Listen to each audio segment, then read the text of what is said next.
や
ばいやばいやばい。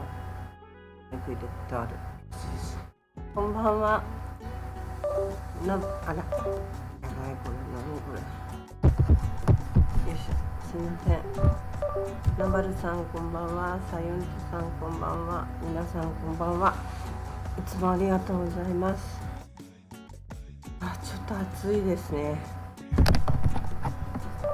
さっきまで涼しかったんだけど、こういうライブをやり始めようとするとなんかちょっとむわっと暑くなっちゃう。エキサイティングしてんのかし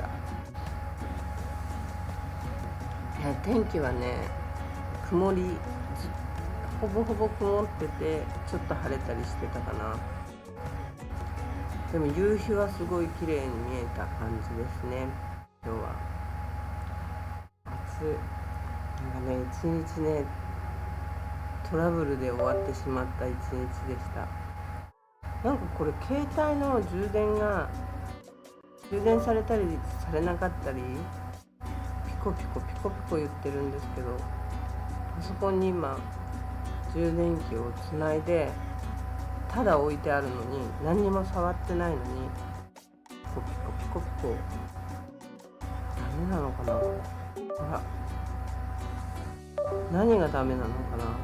充電器がダメ、充電の USB の線がダメなのかな。こ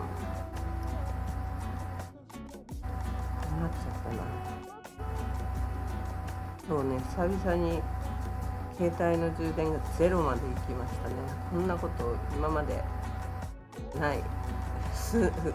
この数年っていうか、この10年ぐらい携帯なんかほぼほぼ使わないから。携帯使わない？使うけど、電話とかでは別に使わないから、ほぼほぼそういうので充電が切れたことないんだけど、ライブ配信してても、携帯でライブ配信してても問題ない状態だったけど、今日はね、なんか録音とか動画撮りまくりだったからかな、めちゃくちゃ充電がゼロになっちゃってて、今も14とかになってるんで、ちょっと触れないとか思って触ってないんですけどね。触らなくても USB がピコピコピコピコなんか反応しちゃってて、大丈夫かなこれ。ちょっとお待ちください。お水飲みます。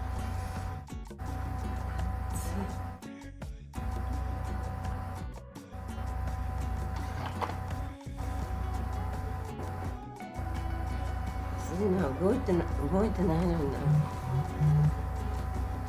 なんかね、そんで今日はね、動画を作るのもバタバタで動画作って、もう帰ってくるのがね、とっても遅くなっちゃったんで、今日は夜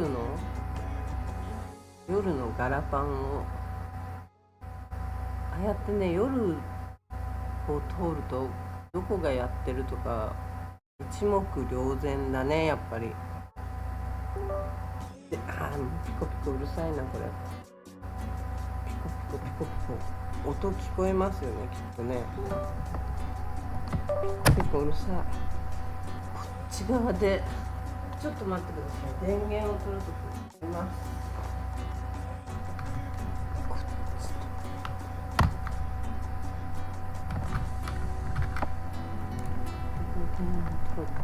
変えて、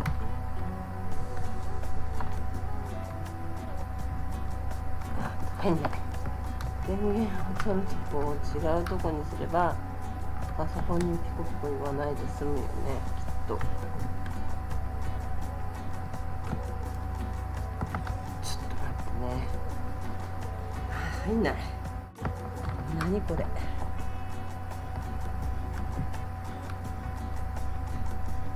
ソコンにピコピコ言っちゃうとうるさいからね。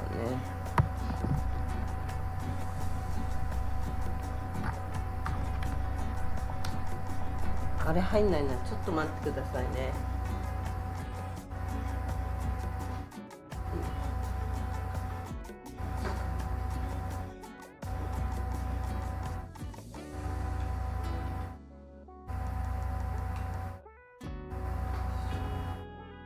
し、これで大丈夫かな。充電しとかないとね。スマホは命綱でもあるからね。よっと少々お待ちください。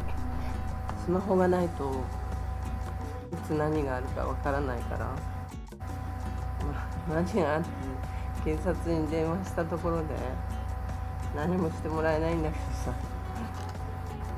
一応ね、どっかに連絡っていうのは連絡網は必要でしょ。連絡網っていうのは連絡手段。そういえばなんか iPhone 使ってる人は今度 iPhone が50万ぐらいになるかもしれないとかっていう話を聞いたけど、なんでだったのかを理由を聞かなかったんだよな。ちょっとそこが飛んじゃったんだけど、知ってます？なんだか熱々。Google に聞いてみよう。OK Google。日本で iPhone が今度50万円ぐらいになっちゃうかもしれないっていう話を聞いたけど、なんでそんなことが言われてる理由なのかわかる？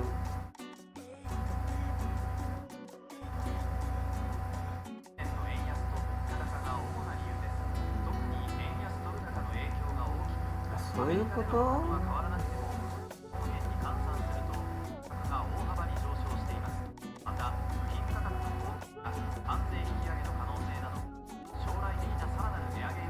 そういう部品とかのこととか関税とドル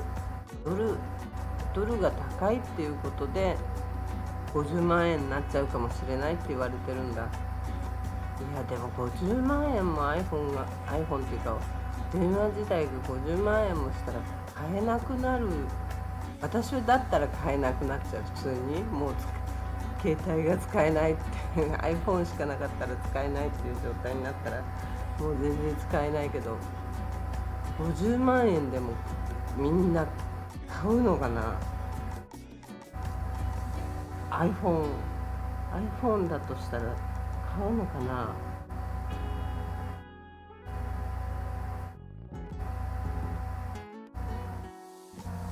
いや50万円のiPhone とか電話とかはあんまり考えられないけどね。だったら秋葉原とかで5000円ぐらいの見つけに私ならいるかな。ユントさん、買えないね。買えないよね。買えないよね。無理だよね。ちょっと考えただけでもゾッとするんだけど、50万円のスマホなんて、パソコンでも50万円のもの買わないのに、そんなあいたパソコンだっていくらぐらいだ。最近買ったことないからわかんないんだけど、10万円ぐらいもっとするのかな。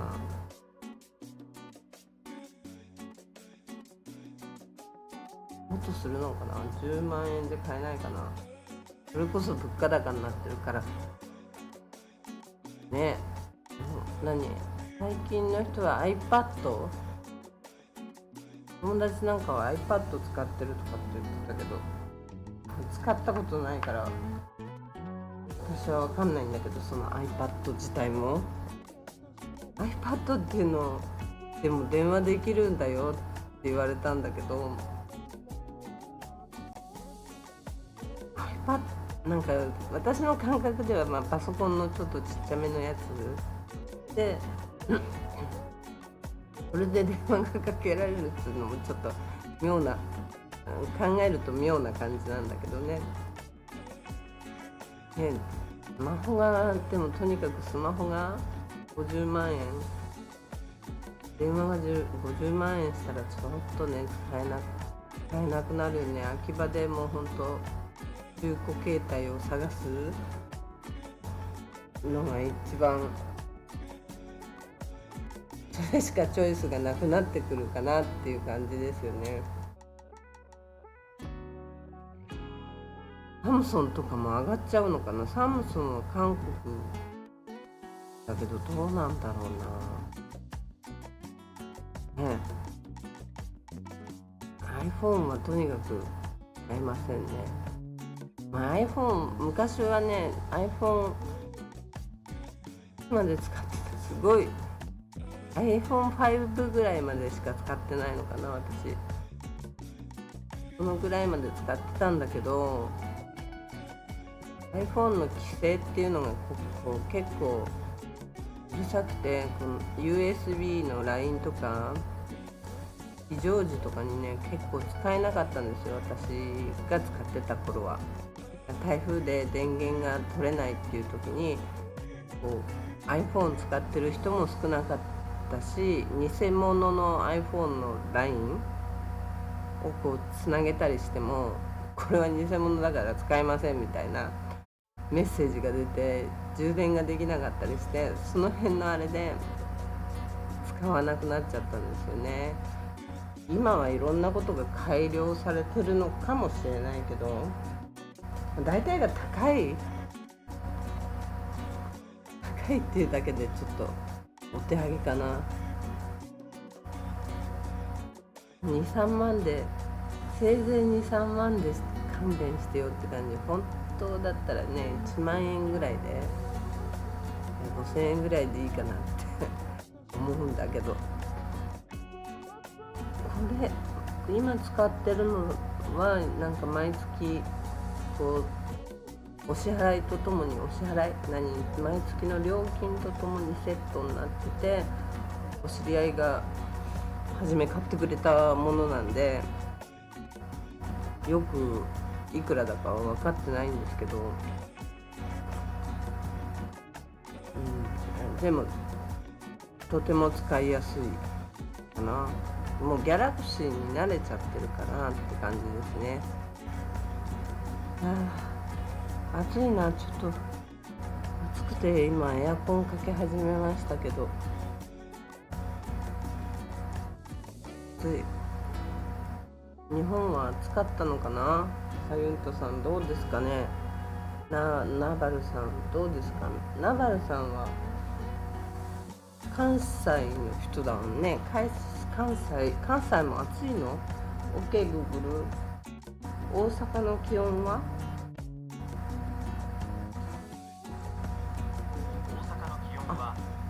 大阪はそんな暑くないんだね。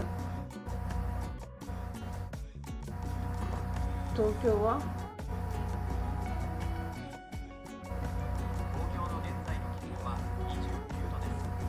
？29度。東京の方が暑いんだ。東京の方がやっぱり温度が暑いんだね。なんか大阪の方が暑いようなイメージだけどね、イメージがあるんだけど、暑くないんだね。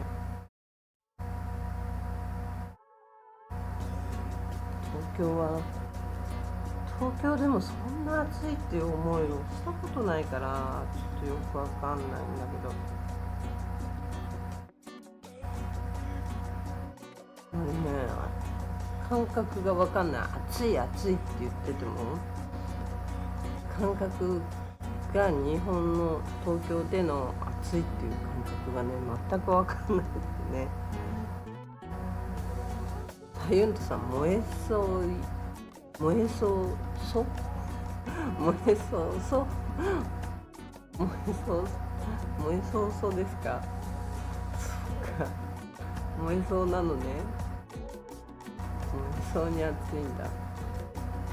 今日はね、昼間もサイパンはそんなに暑くなかった。そんなでもなかったかな。で、お外に出て動画を取り出した時間が遅かったから暑くないっていうのももちろんあったかもしれないんですけど、よかったらね、見てる皆さん、よかったらコメントいただけるとありがたいです。誰だ、うねさん、シーヤさん、潜ってた、小太郎さんとかもいたのにな、前。潜ってたら、ニモさん、皆さんメールじゃない、コメントいただけると嬉しいです。でね、動画撮ってた時間はもうそんなに暑くなかったんですけど、今日なんかニュースあったのかな。なんか目に留まるような気になるニュースっていうのがなかった気がするんだよね、新聞には。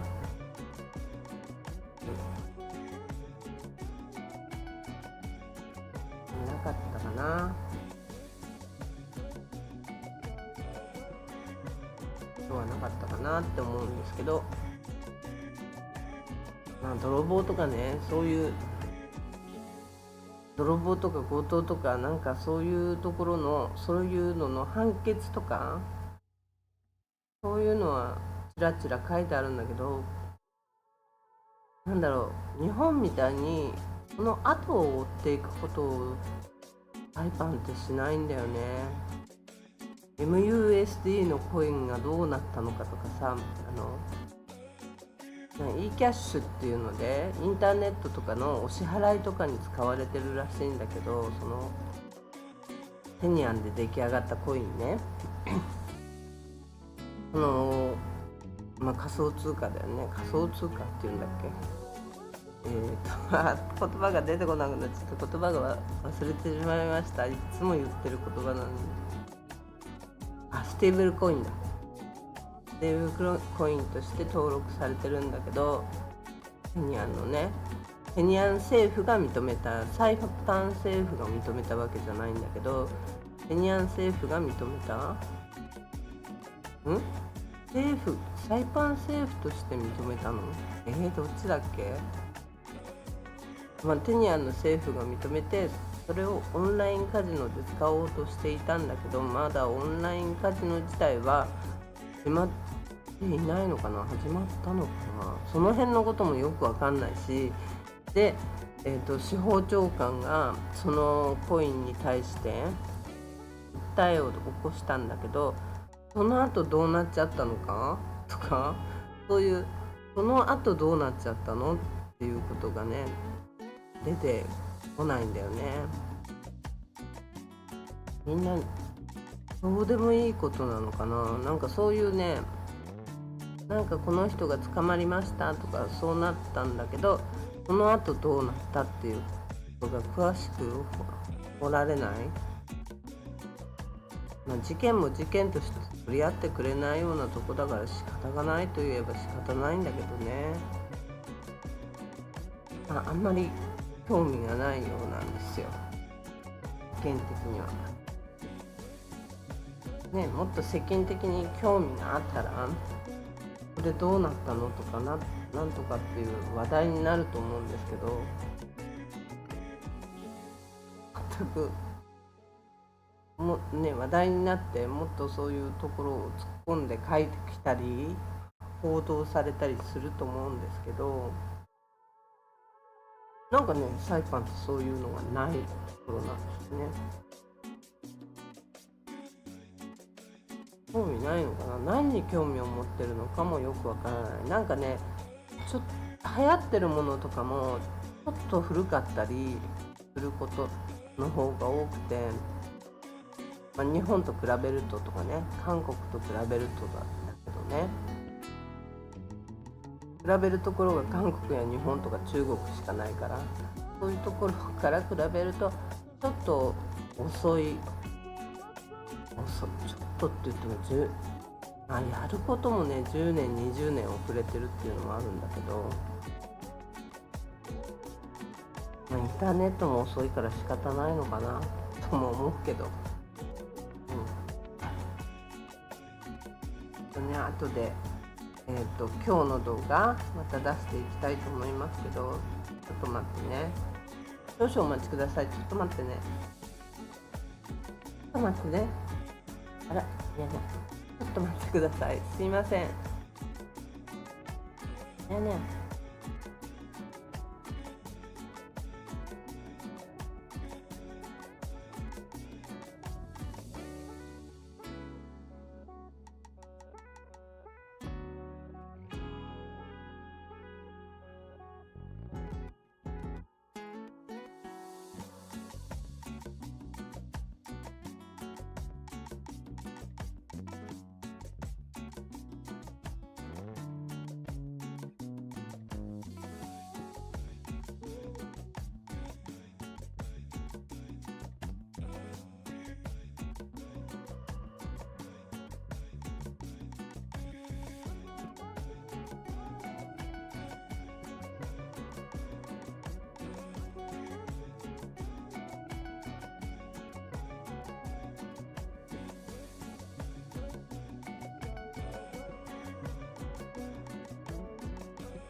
すいません。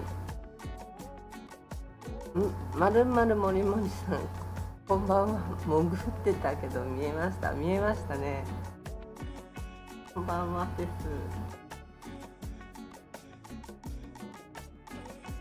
す。いつもありがとうございます。暑い。ニャニャがね、おトイレなのかな、よくわからないけど、砂をガリガリガリガリってすっごい勢いでやってるんですよ。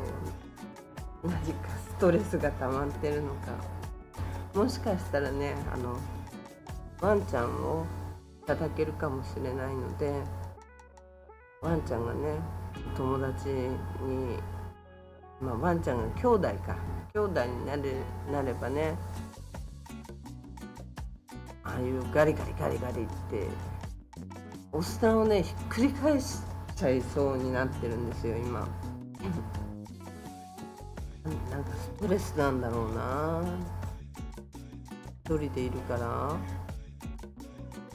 誰も遊ばないからね、私ぐらいしか手を出してあげないから、それがちょっとストレスで、ワンちゃんでもいれば猫ちゃんもう一匹っていうのはちょっと無理があるので、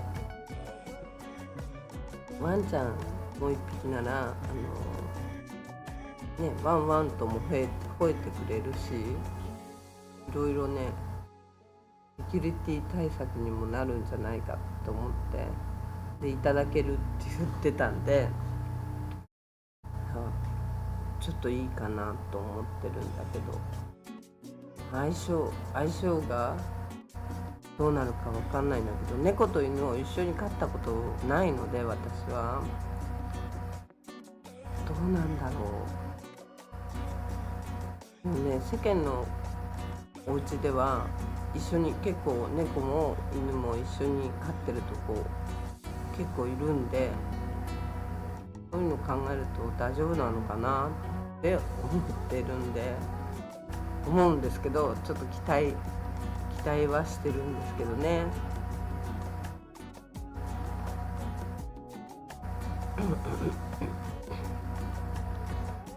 なんか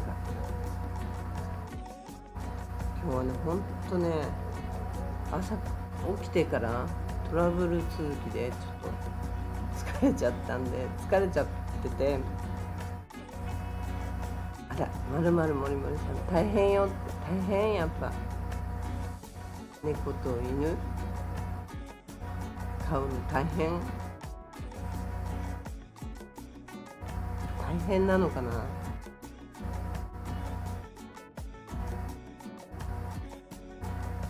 猫と犬結構みんな一緒に飼ってたりしてるけど、大変なのかなやっぱり。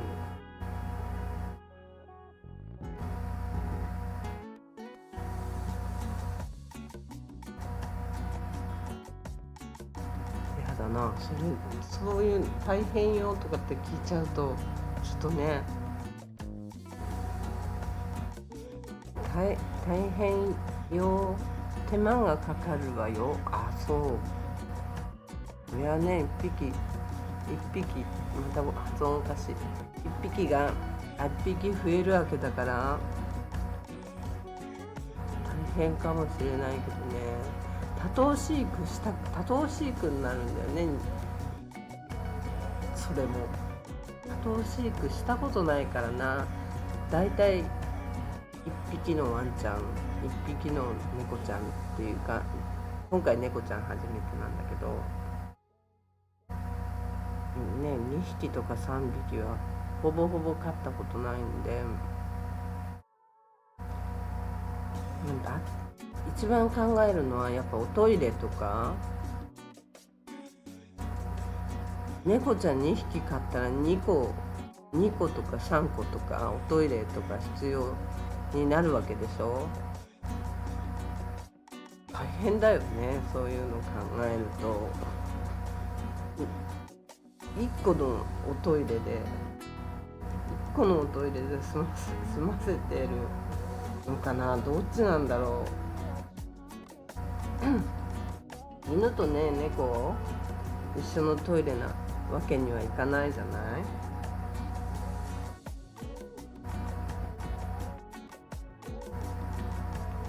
あれ全部坂上家とか見てるとやっぱり一個ずつ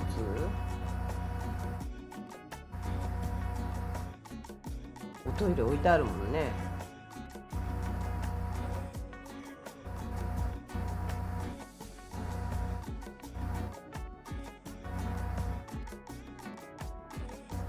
あ、にゃにゃまた来た。ストレスあるの。ちょっとごめんなさい。ご飯食べてくださいね。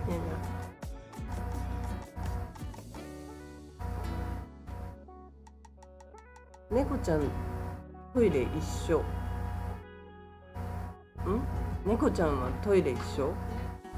またニャニャがお砂をガシガシやりに行きましたね。音聞こえるかな、これ。聞こえないですかね。繰り返しちゃうんですよ、砂の入れ物を。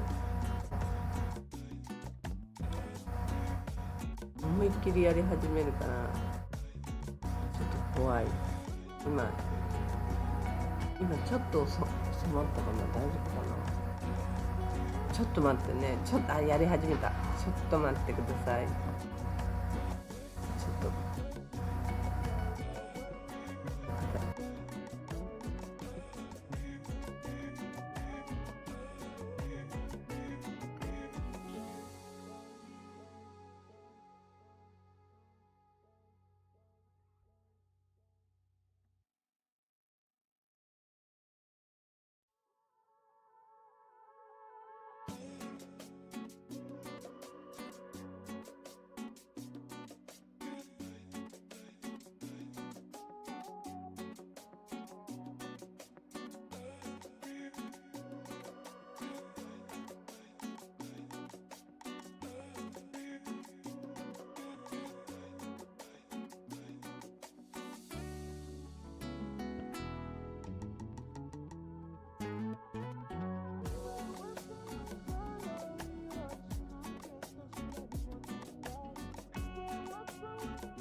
すいません、お待たせしました。猫がね、猫ちゃんがちょっとうんちして、うんちするとそれを片すまで、片付けるまでガリガリやってるんですよ。それを隠そうとしてお砂をどんどん埋めていくっていう作業をうちの猫ちゃんはやるんで、それを片付けてきました。ストレスいっぱいになっちゃうから、そういうの見てあると。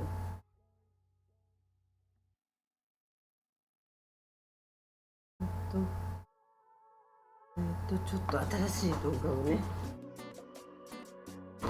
出します。こういったそ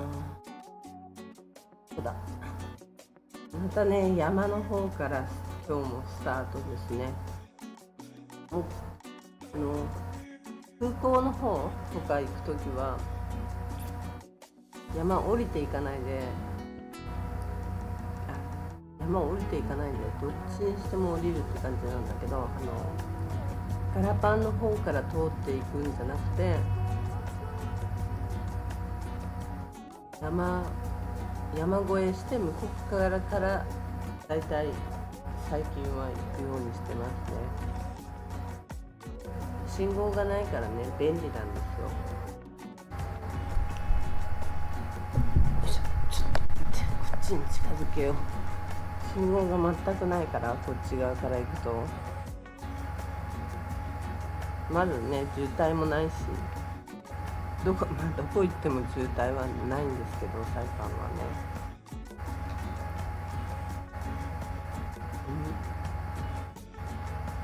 うねさん、深夜さん、潜ってませんの？みんな潜ってたら出てきてくださいね。喉おかしい。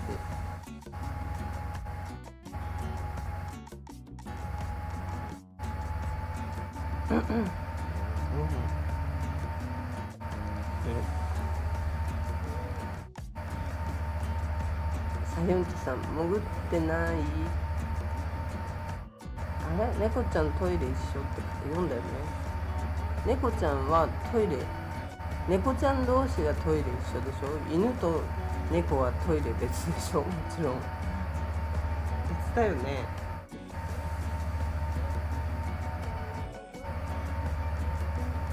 別だよね。犬とは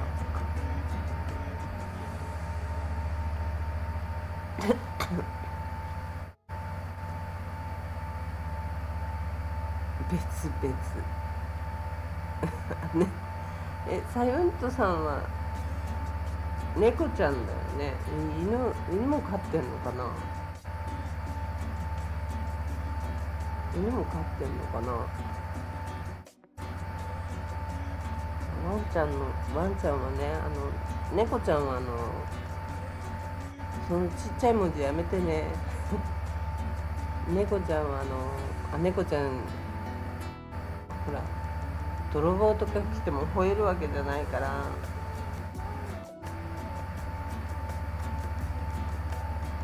それがねちょっとあれなんで、やっぱワンちゃんが必要かなと思って。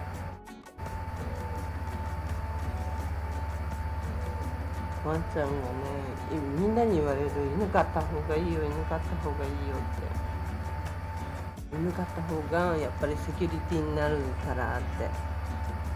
サユントさんいませんよ。猫ちゃんだよね。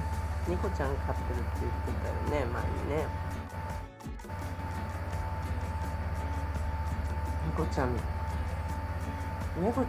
手間かかんない感じはする、今のところ。赤ちゃんの時に来たから、本当に赤ちゃんの時に来たから、その離乳食みたいの、本当はミルクあげなきゃいけなかったみたいだけど、で離乳食も私の与え方ではちょっと違ってたみたいなんだけど、本当にうちのニャニャは生きてくれてよかったと本当に感謝でしかないんだけど、強く生きてくれてよかったなって本当に思いますね。ネットでちょっと見ながらね、見よう見まねであげて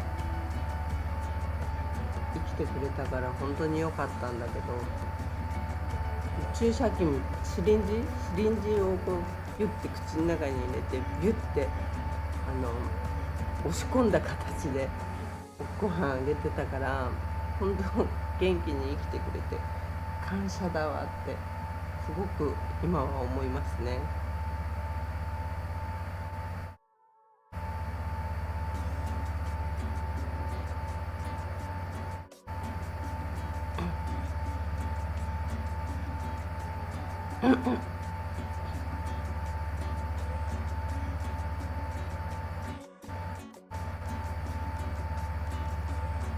これはそうそう、まだ山の中に走ってますね。もうなんでこんなまた山の中を走ってるかっていうと、今日ね、昨日もライブで言ったんだけど、電気料金払いに行かなきゃって昨日ね寄ったんだけど、昨日寄ってて電気料金払いに行かなきゃなんないからまたこっち来ますよってうねさんとお話ししてたんだけどな。うねさんいないの？うねさん出てきてくれないのかしら。そろそろ時間ですよ。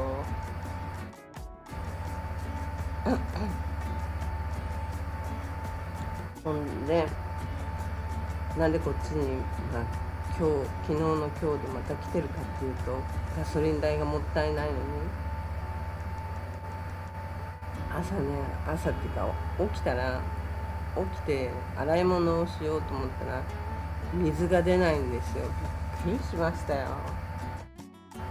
昨日行ってまだ3日あるよとかって言われたから、じゃあ大丈夫だと思ってね、IT&E の時間がなく電話料金払いに行く方の時間がなくなっちゃうと思ったから、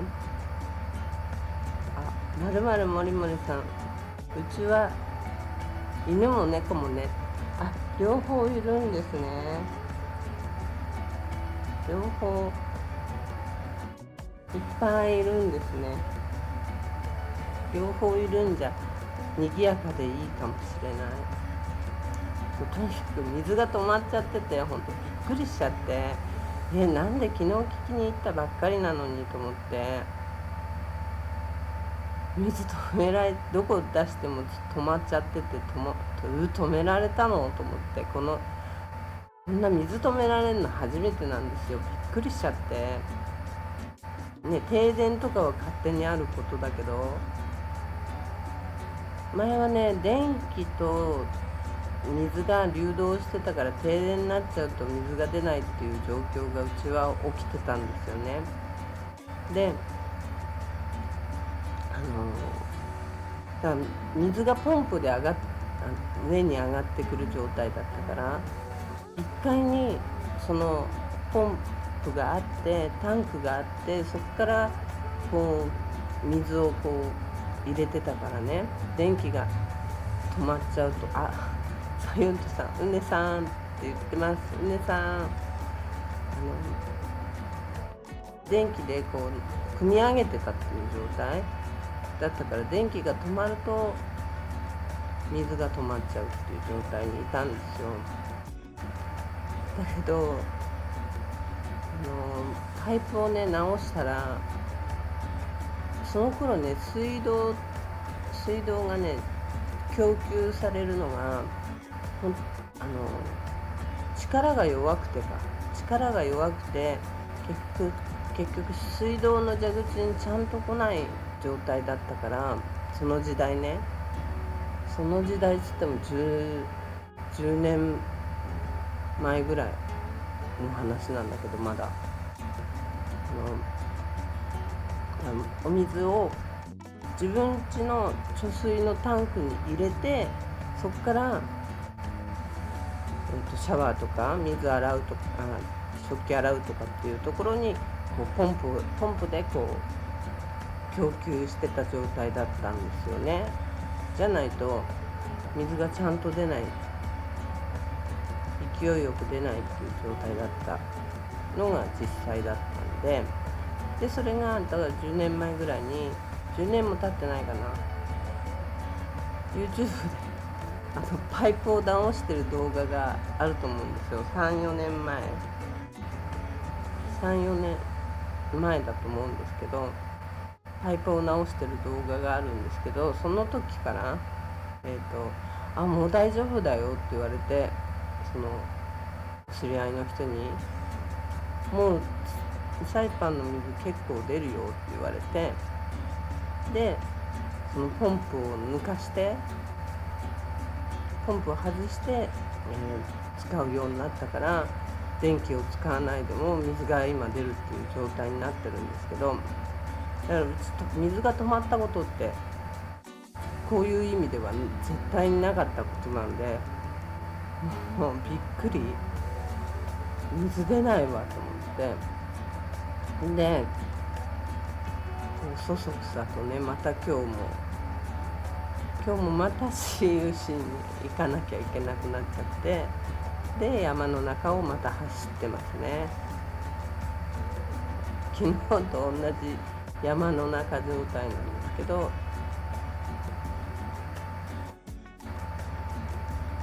これどこだ？どこが映ってるんだこれ。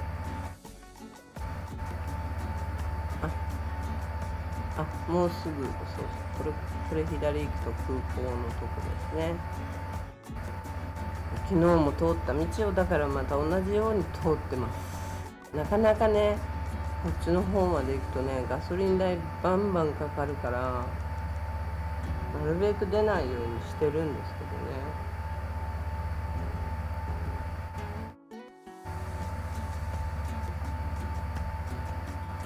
仕方ないから来ましたね。それでも知ったもんだですよ。もう昨日来て聞いたのに聞いてまだ大丈夫だから、その時IT&E の方、遅いんですよ、この対応するところが。ローカルの人はバンバンこう後から来た人でもね、先にこう対応していくんですよね。多分日本人とかは適当。中国人の人もこの間怒ってる人いましたからね。ローカルの人はね、カスタマーサービスにガンガンこう呼ばれるんですよ。呼ばれるっていうか、そのまま入っていく人もいるぐらい。なんならチケットをもらってその番号で待たなきゃいけないんです。まずでチケットを取って、それは自分で取るんですけど、自分で取ってこう座って待ってろって言われるんですよね。座って待っててもチケットの番号の意味をなさない。私より、例えば私が、10番を持ってたとしても、で、そこに座って待ってろって言われたら、違う人が、後から来た人が15番持ってて、その人がローカルだったりすると、でなおかつ知り合いだったりすると、そのまま入ってっちゃうんですよ。であれは何だって聞いたことがあるんですね。今日も聞いたんですけど、そしたらそれはアポイントを取ってあるんだとか言うんですけど、中にはアポイント取ってある人もいるんでしょうけど、アポイントを取ってあるのに番号札取るの？番号札取らないでもそのまま入ってっちゃう人もいるんですよ。だからもうね、意味がなしてないっていうので、あとね、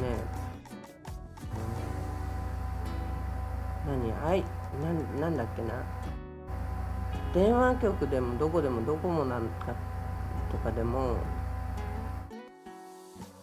いろんなとこでアメリカって結構そういうの、日本でもあるな、ハンディキャップとか、あと具合悪い人とか、そういう人を先にそういう人はそういう人のところで順番に並ぶっていうか、普通の人とちょっと違うように並ぶとか、そういうのがあるんですけど、 CUC はそれをやってないんですよ。だけどやってないけど違う差別をしてるっていう感じ。なんて言ったらいいのなんて言ったらいいの普通だったらね、だけどハンディキャップの人が座るようにとか椅子を用意してあげたりするじゃないですか。その時はずいぶん前ですけど、中国人の人が足怪我してんのに、その人はずっと立たされたまま座るところもなく待っている状態で、普通にドスってね、ローカルの人たちが座ってても誰も椅子を開けてあげなくて、私なんかは立って並んでる人たちだったんで仕方なかったんですけど、足が本当に怪我してる感じの人だったのに、その人をね座らせてあげることもしなくて、ちょっと立ってますよって言ったら、ああとか言って、ああとか言って、そのまま何もしないで、中国人の人がちょっと怒って帰ったことありましたよね。そういうなんつうの、気遣いがないっていうのかな。なんかね、私はねめちゃくちゃ寒いのがダメなんですよね。 CUC って自分たちで電気作ってるからか何なのかわかんないんですけど、めっちゃくちゃ寒いんですよ。冷凍庫のように寒い、サイパンどこのお店行ってもめちゃくちゃ結構寒いんですけど、日本人とかね、韓国人とか中国人の人からしたら、ローカルの人はそう感じないみたいだけど、めちゃくちゃ寒いんですよ。だからね、レストランとか入るときは上着1枚持ってった方がいいかもしれないですね。飛行機の中でめちゃくちゃ寒いのと同じ感じ。めちゃくちゃアメリカの飛行機なんかめちゃくちゃ寒いの経験したことないですかね。そういう感じがどこにでもあるって感じ。お店屋さん、レストランとかね、食べるところとかでは冷やしとかないとローカルが文句言うからだって言ってましたね。苦情するから。ガンガンに冷えてるんですよ。で冷えてるから外で、私はね前に言ったのは CUC に行った時に、冷えてて寒くて嫌だから外で待たせてくれって言ったらダメだって言われたんですよ。その時は外で待ってるからって言ったらダメって言われて、で我慢して中で待ってたら案の定具合悪くなっちゃって倒れちゃったんですよ。私その時救急車呼ばれたんですけど、本当にね、そんなことがあったら、本当だったらジホさんこんばんはってそのちっちゃい字やめましょう。ちっちゃい字、ちっちゃい字、ちっちゃい字、ちっちゃい字やめましょう。こんばんは、にもさん。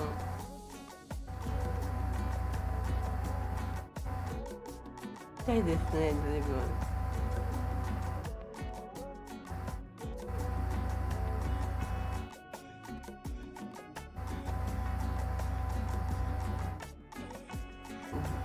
なんだっけ、どこまで話してたっけ。ユントさん、サイパンダさんって、サイパンダさんのね、絵です。絵じゃない。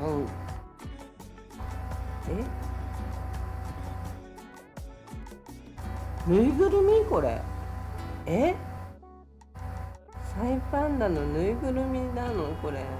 あれ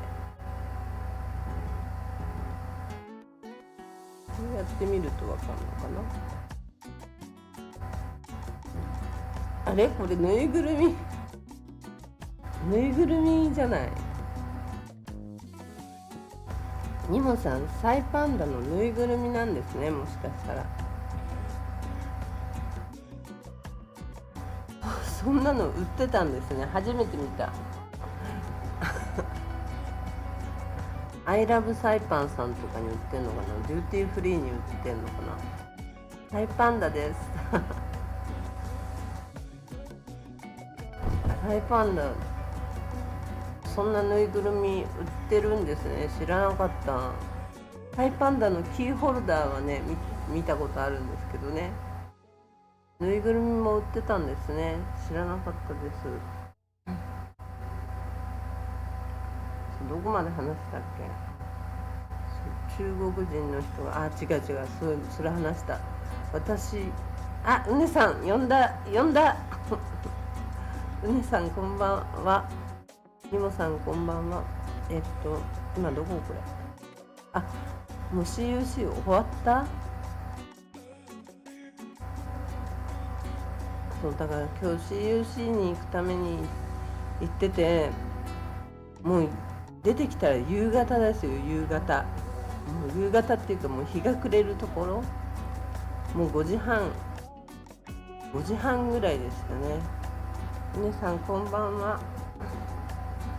呼んだだよね。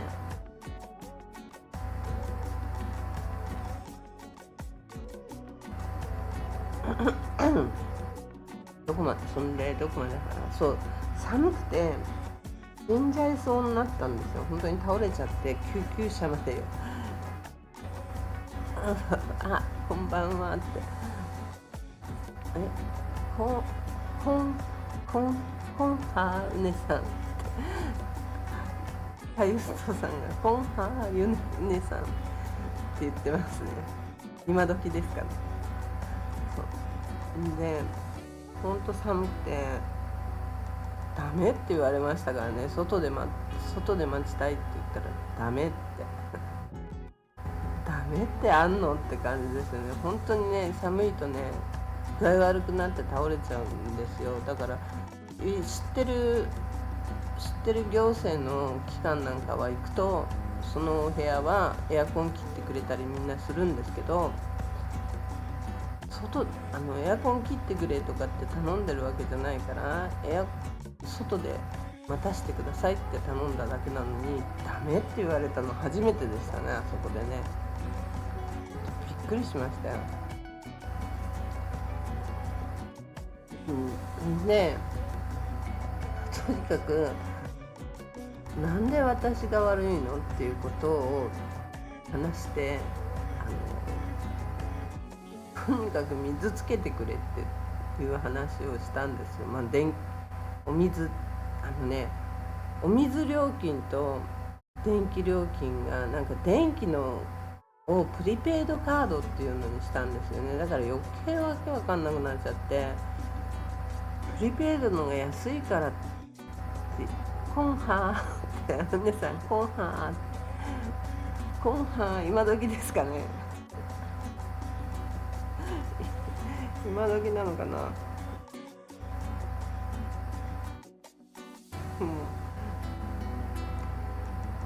なんかね、なんだっけ、どこまで話したっけ。そう、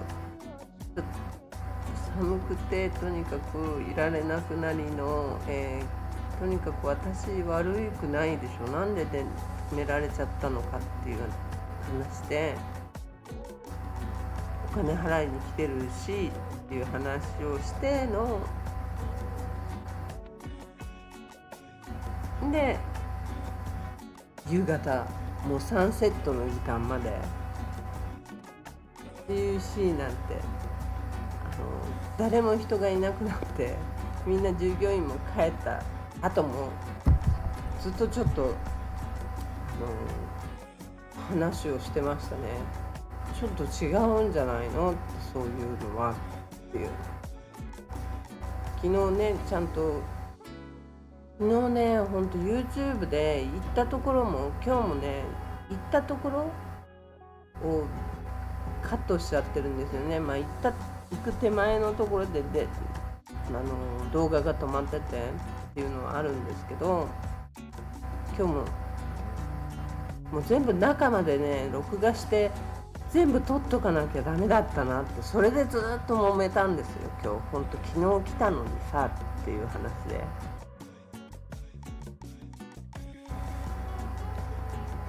もうこんな夕方になっちゃって、ちょっとねこう夕日に癒されなきゃ、これはね夜もライブもできなくなっちゃうし、また鬱になると思って夕日を見に来ましたね。ジェットスキーがET のように海の向こうに走ってましたね。多分あかねちゃんとこあかりちゃんのところのジェットスキーでしょうね。そう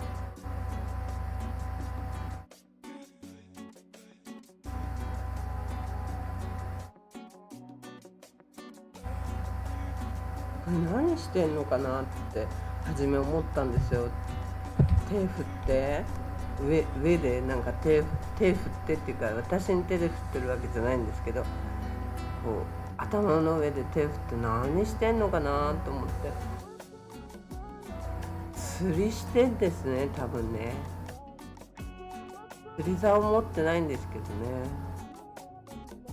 サユントさん ET だねって。 ET 知ってんのサユントさん。 ET 知ってる？これ多分釣りしてるんですよね、うねさん。釣り竿持ってないけどちょっと怖いから近寄りはしなかったんですけど、何者かはわからないからちょっと遠くから。釣りですよね。踊ってる？こっちかな。今のところどっちか。釣りじゃないのかな。ニボさん釣りですか？釣りですよ。釣りかな。ほらなんか踊ってるようにも見えません？なんかちょっとこうダダダダダって走ってこられたら怖いから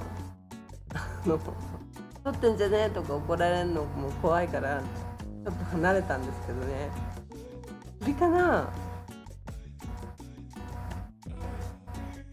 くるんくるんくるんって上で手振って、釣り竿持ってないんですよね。でもね、瓶かペットボトルに糸巻いて、そうなの？糸巻いて投げるの？もう一回見たいわ。ちょっと今のとこ。ダメいじるとまたダメ。瓶かペットボトルに今糸巻いて投げてんの？あれだって頭の上で周遊してたローカルフィッシングです。みもさんよく知ってるね。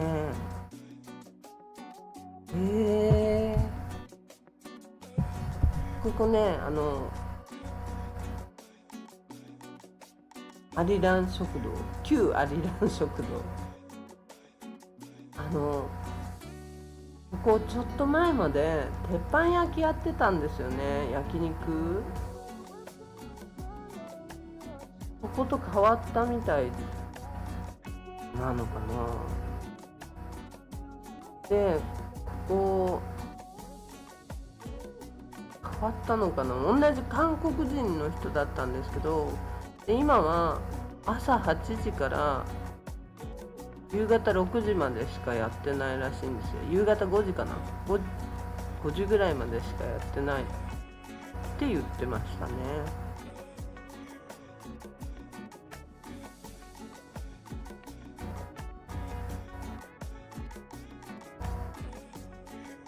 いなくなってましたね。ローカルフィッシングなんだ。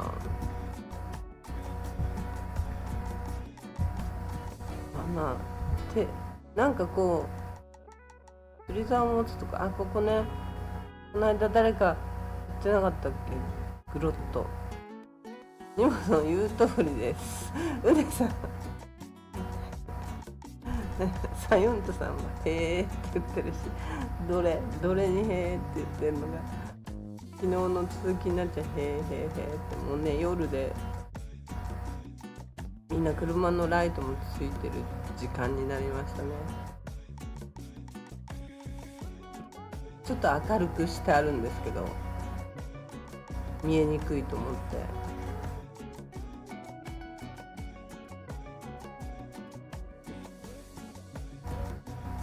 夜になるとほんと一目瞭然にどこがやっててどこがやってないのか。今日平日だし、でこの時間になるともうツーリストの人は食事前に歩く時間なんだよね。普通だと食事の場所に行くとかそういう時間なんだけど、本当に誰もいない。もうすでにレストランに入っちゃってるのか、それとあとやってない、あれここやってないんだっていうところが何軒かありましたね。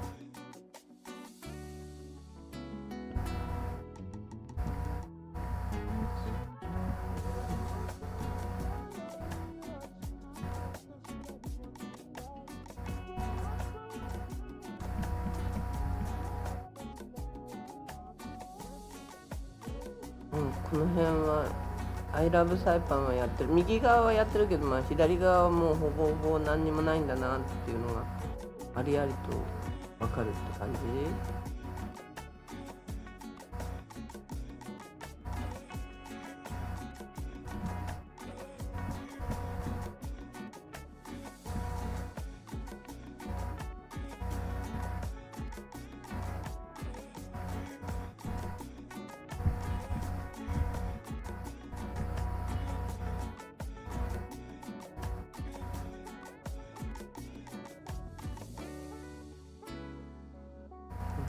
ね、メインからやっぱり入ろうかなって思って、カジノのところから曲がろうかなと思ったんだけど、こっちから入りますね。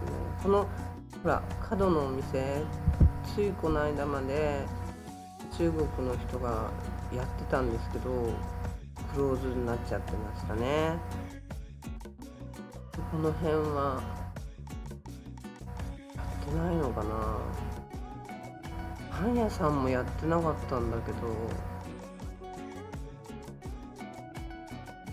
の間やってた、この間がいつだったかわかんないんだけどやってたと思うんだけど、この辺リーバイスもやってないし、ここやってんのマッサージだけです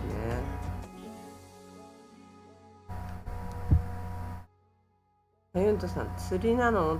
ダンスだと思った。で、ダンスに見えますよね。こうスパっていうかマッサージと、その隣にこの間行ってみたバーがやってて、ミラージュ、花蜜、海坊主、終了って感じで、あとはないですね。こっちが左側はね。右側は金八がやってて、金八さんがやってて、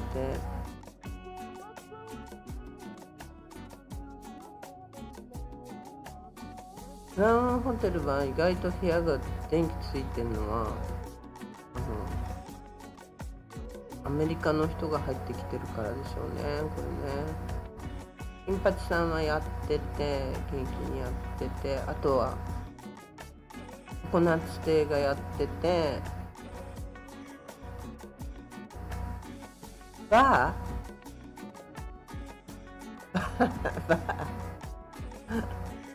バーば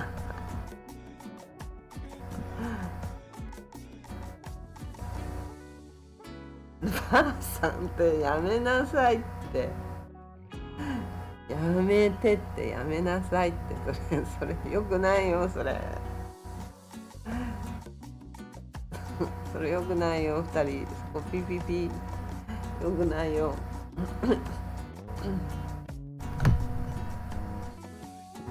にマラソン、あとね、ここなんだっけ、やっぱねドラフトビアのお店、私は気づいたの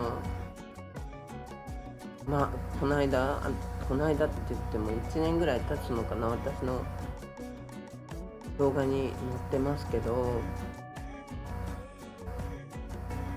それで照れてるの誰がじゃ、そうじゃないでしょ、そうじゃそうじゃないよ。このドラフトビアのお店もなんだっけ、なんて名前だったっけ、今映った、通り過ぎちゃった。なんて名前だったっけ、忘れちゃった。やり始めたばっかりだと思うんですよね。私が気づくのがまた遅かっただけなのかもしれないんだけど、私が動画撮った時くらいにやり始めたんだと思われる場所だったんだけど、この間通った時も閉まってたし、日曜日も閉まってたし、この時間でもまた閉まってたから、冬に何回もお休みがあるのか、やめちゃったか、どっちか。隣にあったマリファナ屋さん、あれ、隣にあったマリファナ屋さんやってたかな。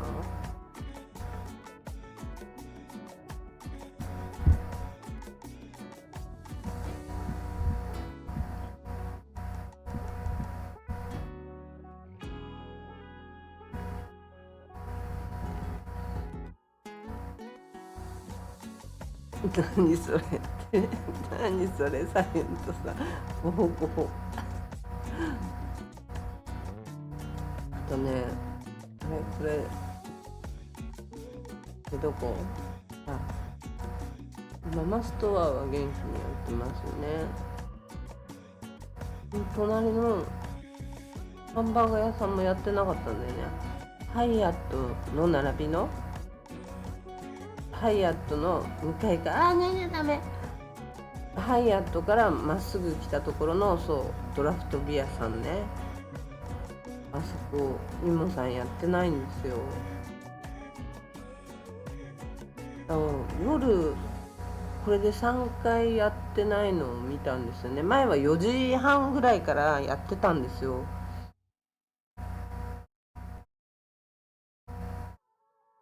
だからもしかしたらやめちゃったのかなって。この通り本当に葉っぱ屋さん、葉っぱ屋さん、マリハナよく知ってますね、ニモさん。このカジノの前の通りはもうこれ夜真っ暗なね、街灯つかないのね。これ街灯あるのにカジノがつけてた街灯なのね、きっとね。この時間でもうここの通りの街灯は全滅でしたね。今のカジノ通りのとこはついてなかった。将軍が高校とついてやってますね。この辺は全滅。いや、まだ数回しか行ったことないです。ニモさん2回って言ってたっけ？よく知ってますよね。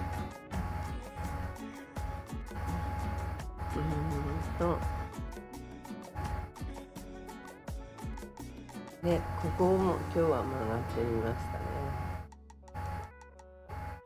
たね。夜になって気づいたことがあったんですよ。今日ここ曲がって、やってるのって全然知らなかったね。お店の名前今出ます。お店の名前も出るからね。ここマッサージ屋さんと中華屋さんがやってるんだけど、あとはこの辺はやってないんですけど、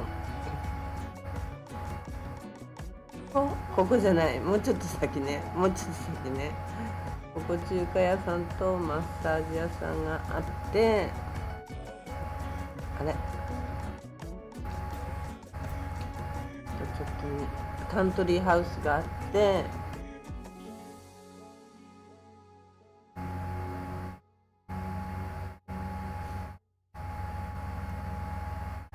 カントリーハウスがやってるじゃないですか。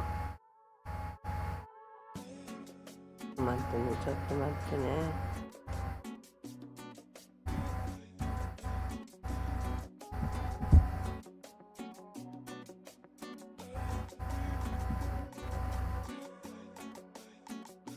んでカントリー肉って何さ、ここ電気ついてたんですよ。やってんのって感じ。ちょっと見えました？今一瞬で終わっちゃった。最近通ってたんですけど、やってんのは見たことなくて、今日電気ついてたんでやってる感じですよね。何屋さんだかわかんないですけど、今度聞いてきますね。ビストロって書いてありますからね、今ね。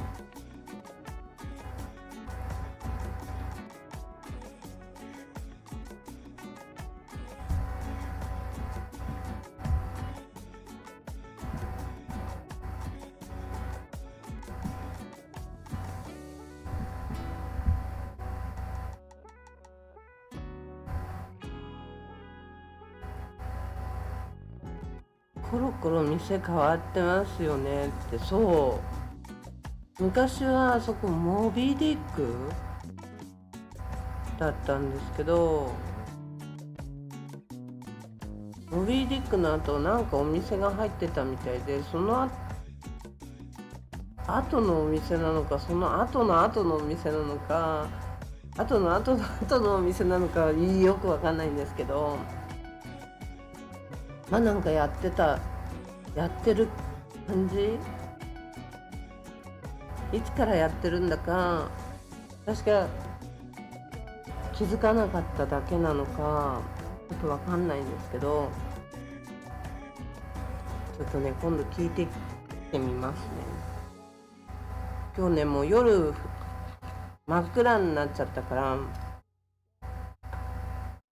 ユントさん何やって何やだか本当にわかんないんですよ、私も全く。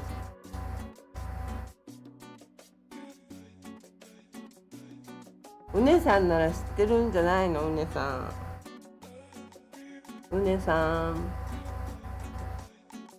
んならきっと知っていると思う。土産屋から変な中国人の店になってその他もろもろ土産屋から変な中国人の店になってその他もろもろどこがだろう。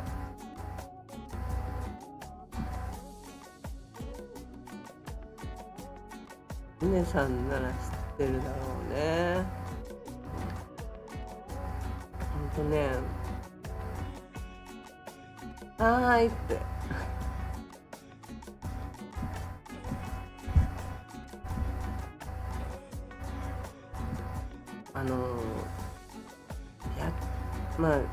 やり始めたお店っていうのは多分少ないと思うんですけど、ヤッホーとニモの言う通りうねさんニモの言う通り好きじゃない、さっきから。今日はねちょっとほらお月様も出てきて、ちょっとねほんと真っ暗になってきちゃったから、やばいと思って、ヤッホーってヤッホーって、夕焼けは綺麗でしたね。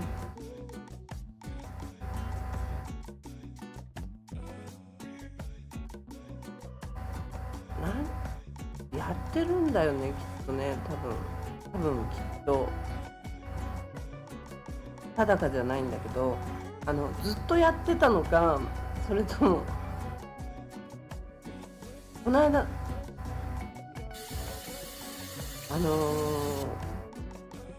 もう映像がないとやりにくいわ。もう映像流れちゃったからな。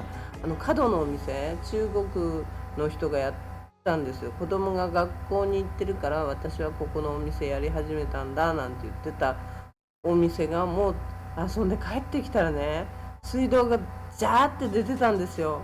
これもう水道ガンガンに出てて、私海でこうぼーっとしてちょっとこのストレスを解消してたのに、家帰ってきたら水ガーって流れてて、もう全部流れてて、えらい目になってるとこまであって、もう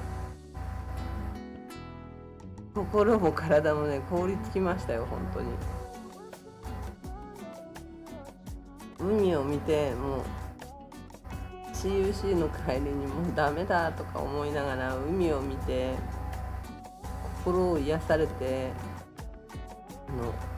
踊るフィッシャーマンを見てちょっと心癒されながら、司法省じゃないって違うよ、水道局が水を開けに来たんでしょ。だからいない間に水開けてあったから家の中びちゃびちゃでしたよ。もうほんとね、海で癒されたのが意味なくなって、もうちょっとね落ち込みましたね。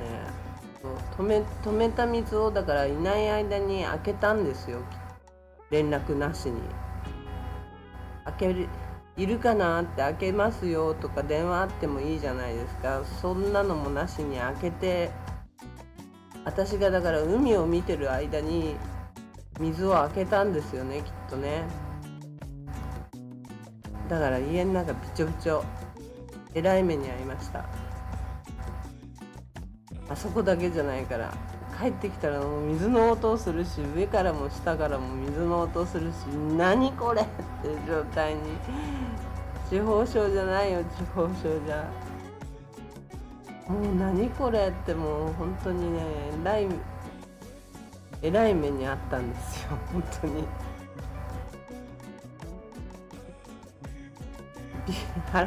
払ってなかったんですけど、だから昨日行った時にまだ大丈夫って言って、じゃあもう遅くなっちゃうから 電話代金の方だけ先に払いに行こうと思って払いに行ったんですよ。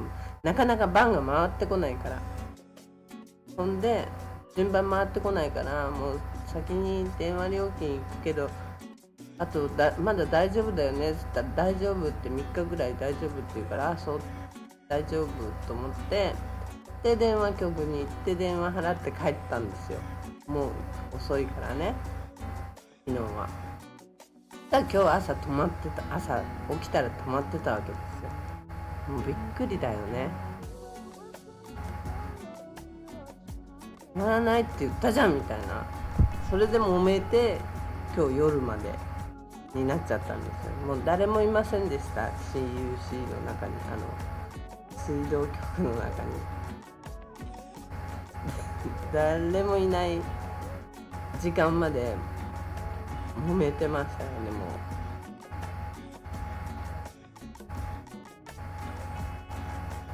うずーっと私のせいじゃないだろうって言って、でこれ明日また行くことになってるんですけど、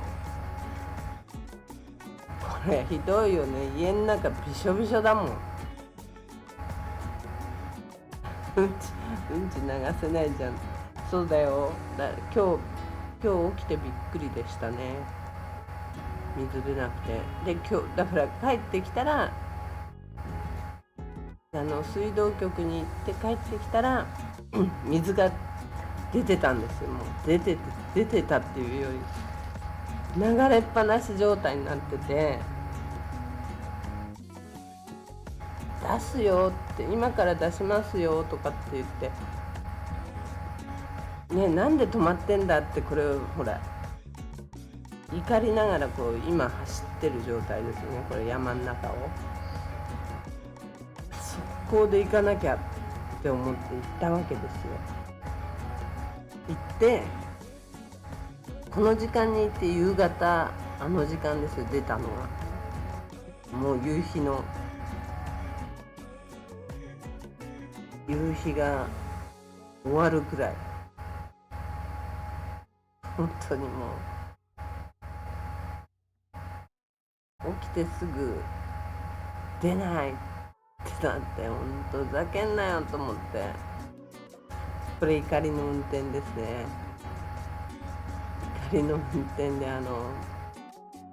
CUC にまた向かってるっていう、朝っていうか昼ぐらいに向かってるっていう状態ですね。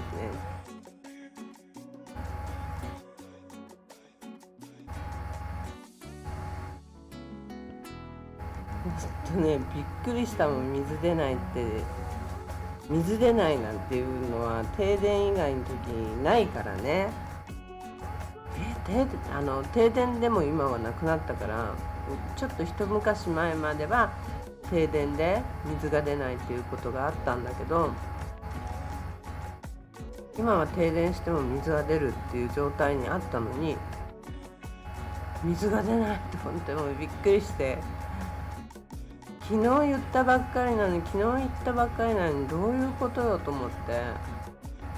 だったら昨日払ってるよって感じなのに、カスタマーサービスに行かなきゃいけなかったから、昨日順番を待つのが時間がなかったから、電話も払わなきゃいけないし、引き落としにしてないんですよ、私。昔その昔ね、もう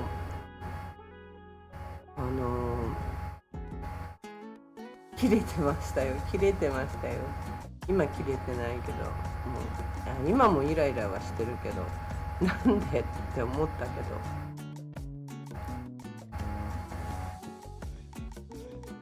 小力風にお願いします。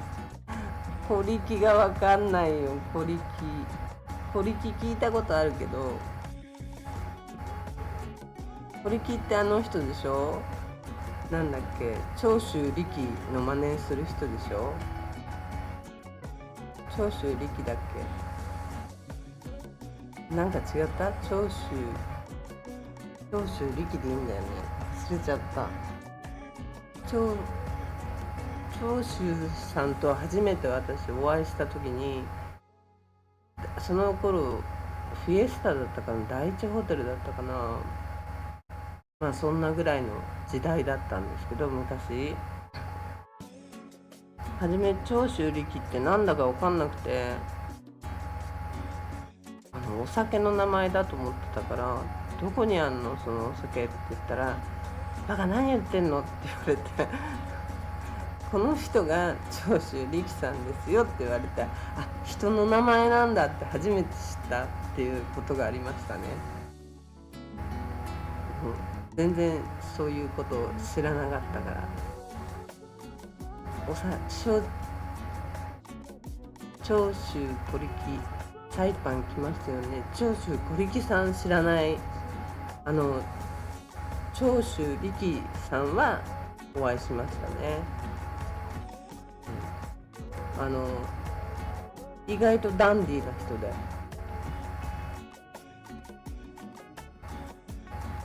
なんかその後ほらテレビとかでその長州力さんを見ると、意外とボケみたいな感じで扱われてる感じじゃないですか。でもなんか普通の時のあの人はダンディーっぽい感じでしたね。いましたよ、サイパンに行って。あ、へえ、そうなんだ。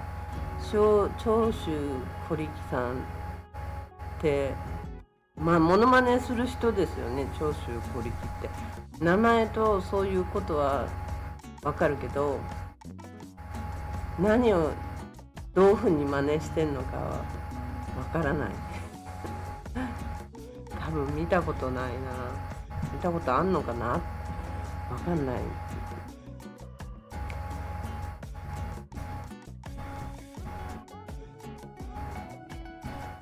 見たことあるかもしんないけど、ちょっとわからない感じ。多分サイパンであってもわかんなかったと思う。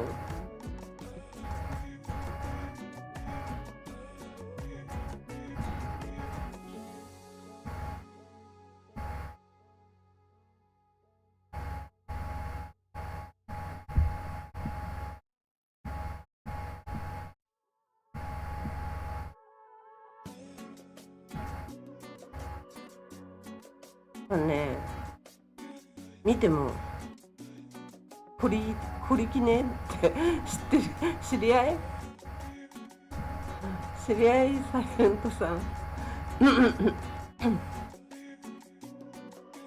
サイレントさん、お笑いの人、のような気はしてる。でも顔と名前が多分一致しないからちょっとわかんないかなって感じかな。ちょっとお水飲みます。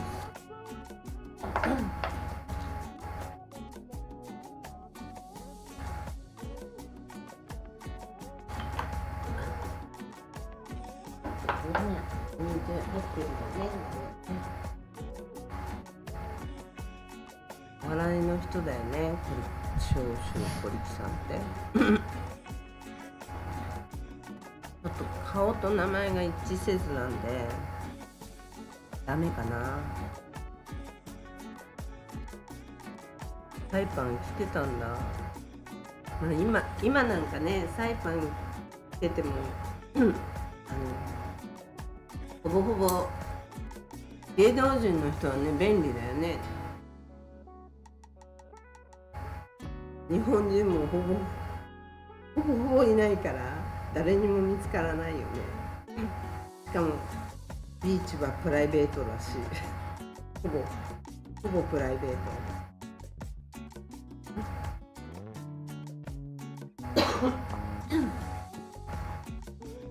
ちょっと待って、喉がおかしい。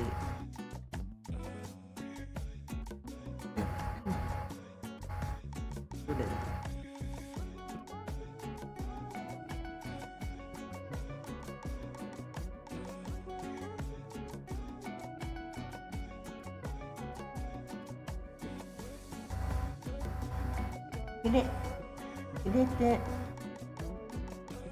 切れてないっすよ。あ、にゃんにゃんどうしたの。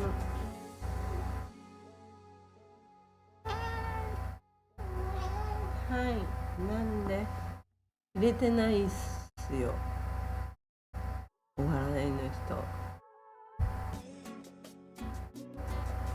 わかんないな。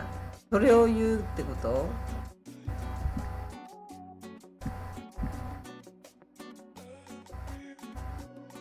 これを言ってる感じなのかな、じゃあ。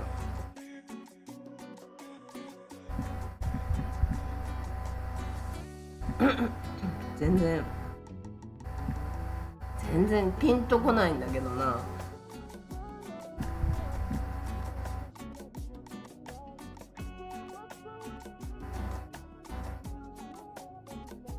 ていう小力が言うの。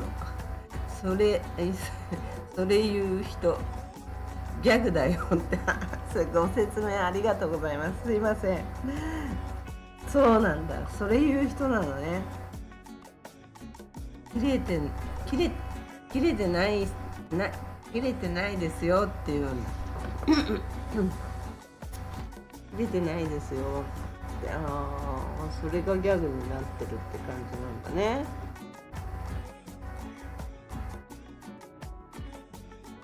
切れてないっすよ。なるほど、覚えました。これはこれも CU だから CUC でもう終わった後だよね。これ終わった道だよね。 CUC から出て出たよね。もうね、どこ行ったかをそうだ、もう CUC を出た時だよね。これね、もう夕方ですよ、夕方。切れてないっすよっていうところだね。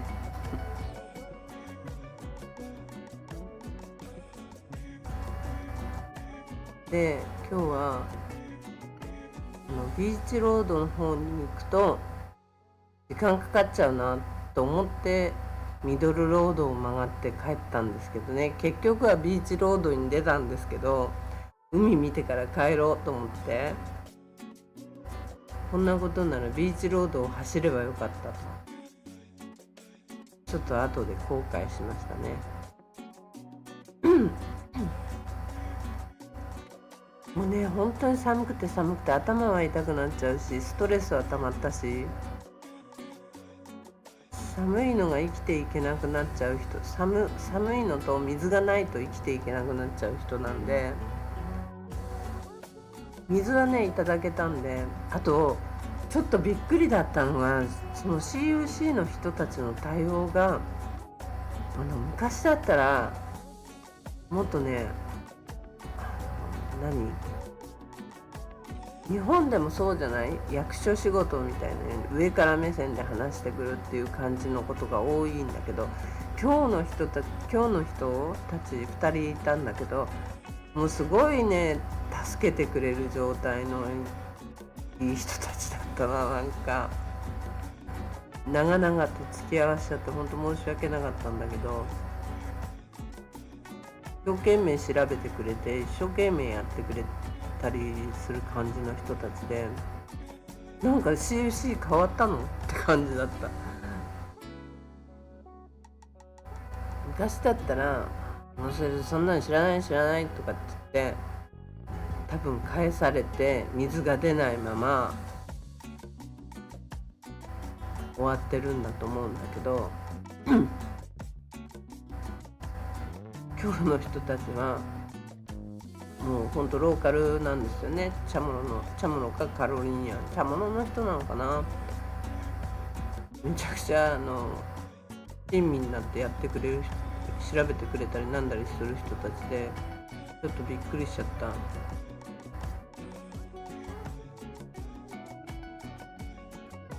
親切丁寧って感じ。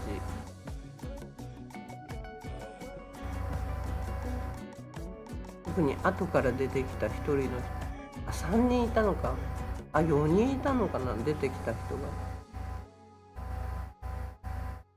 3人目の人かな。とても親切で一生懸命説明してくれたし、いい人たちだったな。ああいう人もいるからね、いい人たちも。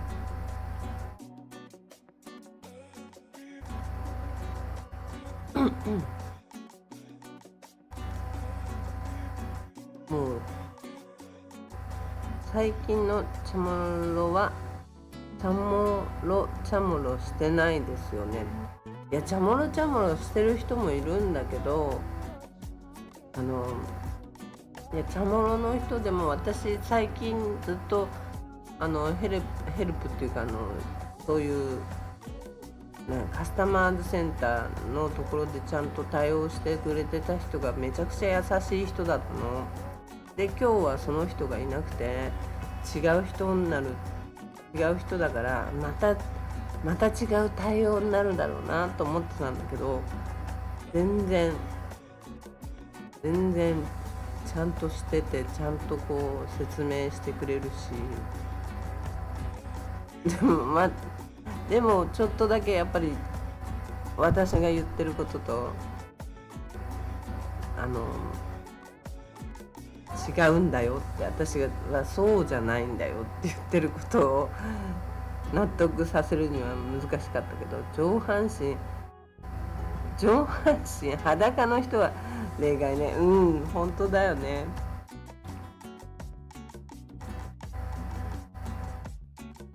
本当本当。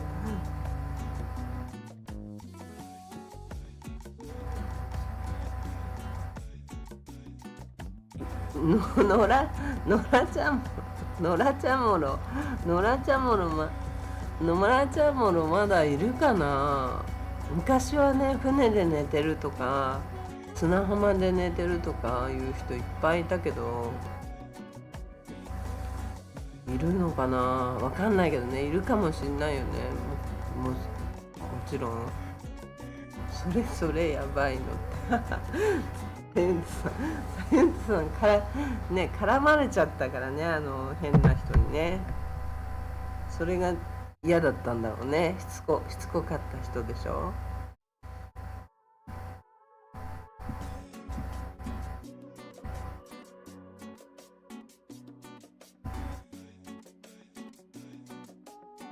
野良ちゃんも野良犬ならぬ野良猫ならぬ。また出た。それちっちゃすぎるな。なんかしつこすぎビーチで寝て、俺はセキュリティだって言い張ってた。本当にビーチで寝ててセキュリティだって言い張ってるっていうのもすごいね。それちょっと怖いよね。で昔は本当にビーチで寝てる人いっぱいいたよね。今はほら近寄んないから、夜も出ていないから、夜もめったに出ないし、元お客さんが来た時ぐらいしか出ていかないから、本当どういうことになってるか全然わかんないんだけど、ビーチでだってなんか昔でもしゅうちゃんとかに追い払われてた。みほさん、そういう感じ。ああ、なるほど。しゅうちゃんとか追い払われてたの。みほさん、そういう感じ。あーとか言ってるしって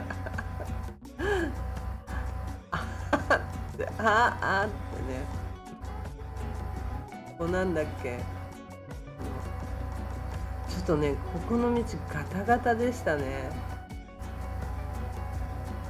昔の感覚ではそんなにガタガタな覚えなかったんですよ。コメントする方を間違えた。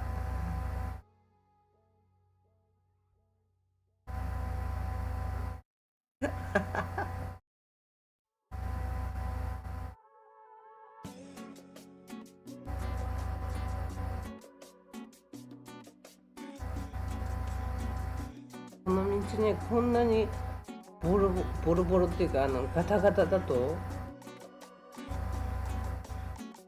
思わなかった。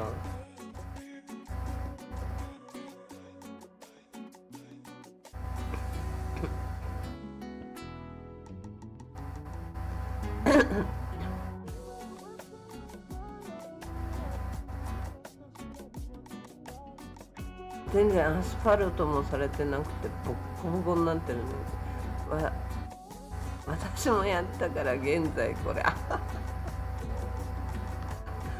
ユントさん、それでだっけ。なるほど。でもバレてなかったんじゃないのって言っちゃいけないのね。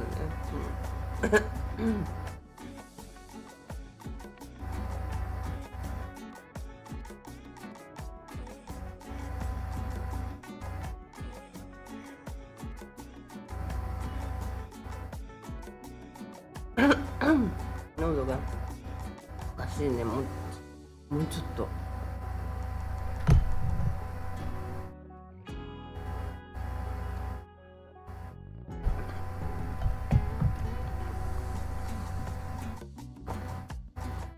夕日が綺麗でしたね。ここで本当に心を癒されて、このフィッシングおじさんを見て、ニモさんうふふ、ニモさんうふふってでこれフィッシング、何この回してる先に感化あれがあるってこと？踊ってるんではない、感覚瓶がついてるってこと？にもでなるさんナンパしようとしてたのにって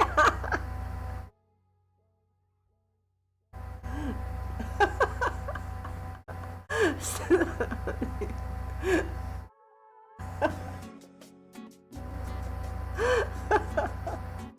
なるほど、そういういろんな思惑があったりしたのね。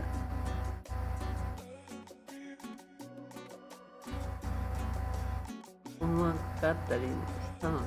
いや、私このおじさんでも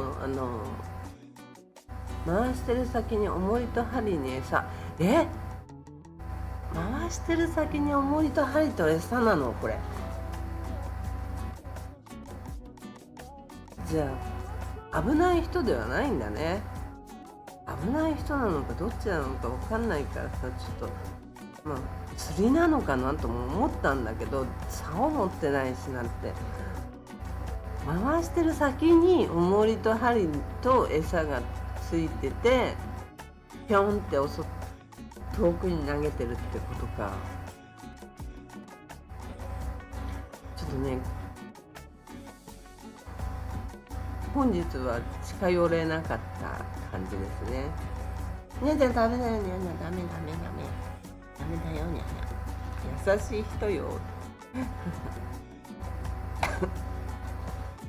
本日はちょっと近寄れなかったけど、今度は聞いてみよう。これ何してるのってね、ちょっと距離を置いてしまいましたね、今日はね。何してるとか本当に分かんなかったか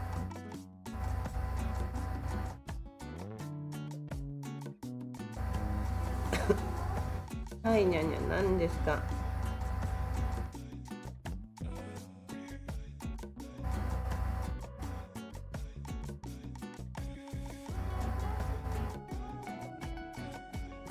にゃんにゃん、何ですか？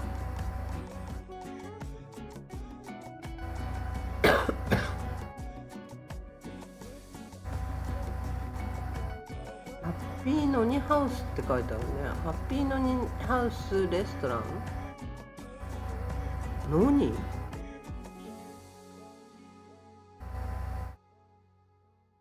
をなんかやってんのかな。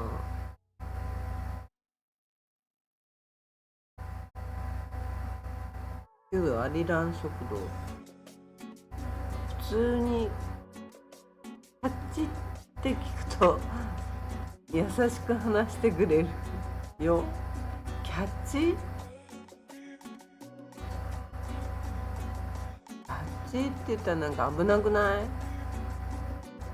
葉っぱとかなんか危ないもの売ってそうに感じない？それってグロットやってんのかな。電気ついてなかったんだよね。まあいつ通ってもついてなくて、今日もついてないなと思って。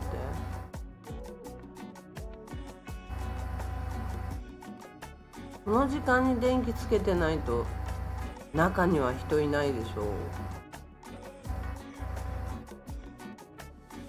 もう世間が電気全然ついてる時間だからね。いるところは電気ついてるんだと思われるんだ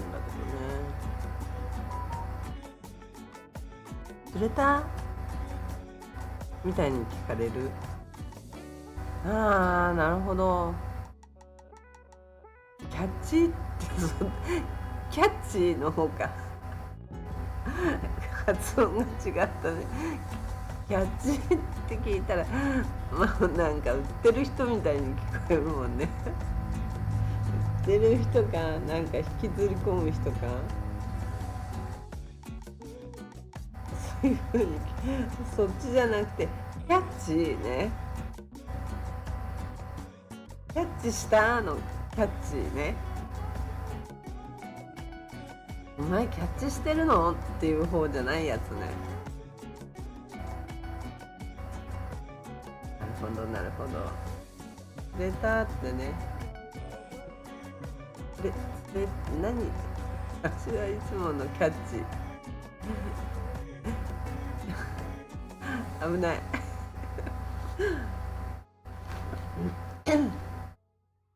本当にね、この辺の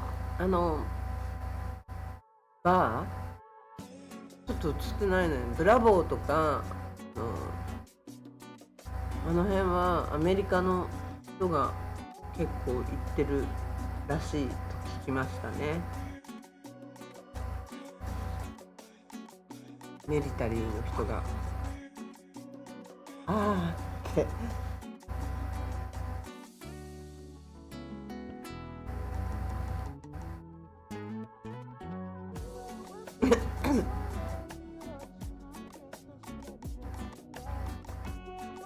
はい、うんとさわしはいつもノーキャッチキャッチされちゃう方でしょ、ニモさんは。キャッチされちゃう方だもんね。あれでこ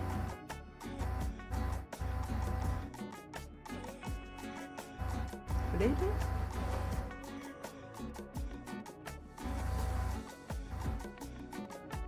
あれね、あった、いました。サイモンとさ、の後に丸はニモさんの真似をしたのね。ニモさんの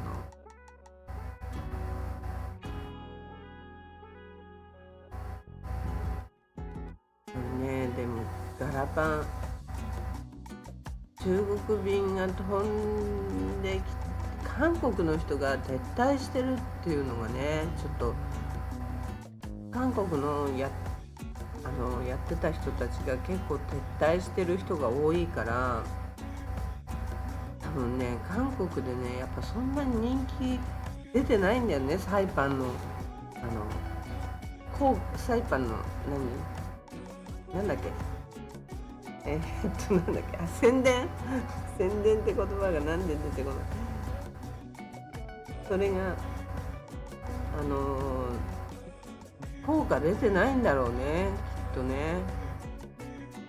だって出てたら宣伝してるからっていう感じになれば、撤退しなくても2便も飛んでんだよ大体。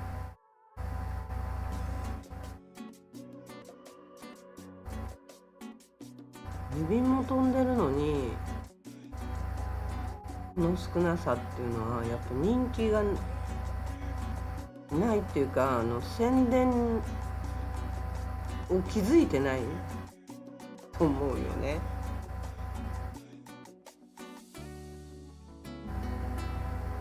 全く気づかれてないんじゃないかなって思うんだけどね。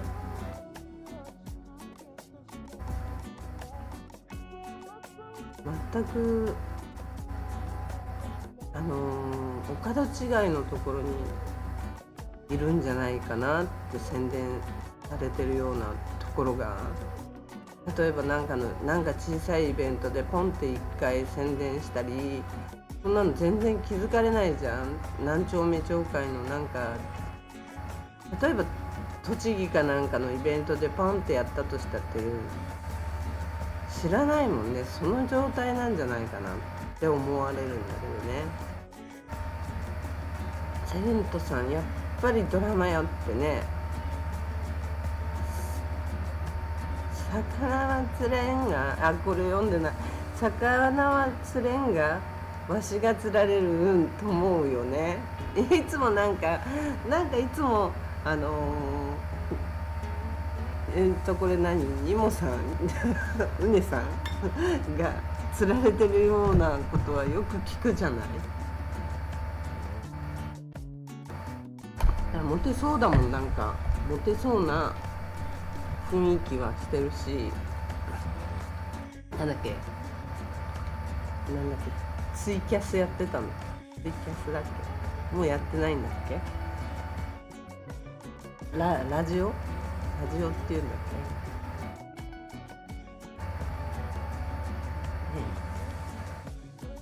け、ね、全然そういうの知らないからな。なんかね、3、4年前になんかが流行ったって言ってなんかをやったのよこういう顔出しじゃなくてラジオみたいので、ワンちゃんが死んじゃった時にそれをやったことがある。でも 1,2 回でやめちゃったね。なんかそのソフトじゃなくてアプリ自体がもう入ってない。アプリ自体が捨てちゃったけど、なんていうアプリだったか忘れちゃった。ツイッターとかそういうような感じでなんかライブで喋れるみたいなやつをやったことがあることを思い出した、いきなりでも忘れちゃった、なんていうものだったのか。ユントさん、やっぱりドラマよって。やっぱりドラマ、何の話でそれが出てきたんだっけ何の話でそれが出てきたんだっけ。これ困るね、忘れちゃった、ごめんなさい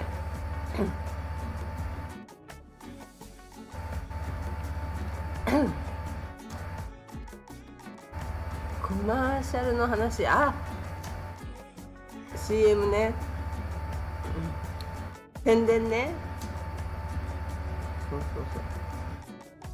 宣伝はね、やっぱりドラマとかね、そういう人の心に残って共感ができるようなものじゃなきゃ長続きしないよね。グアムのドラマ見た？ニモさんも見たかな。グアムのドラマが日本でやってんだよね。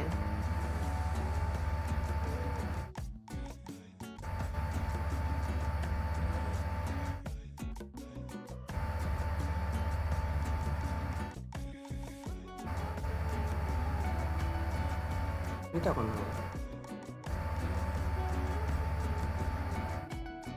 なんかね、7月1日からって言ってたから、7月だよね。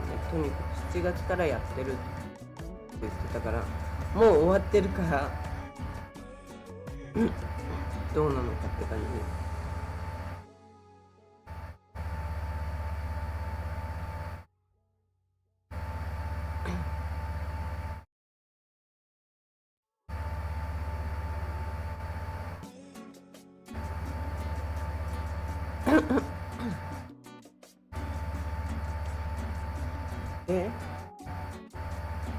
ちょい見た。そんなにハマれないその字やっけ、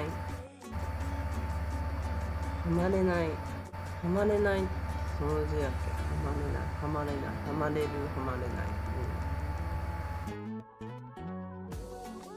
ちょい見たの面白くなかったのかな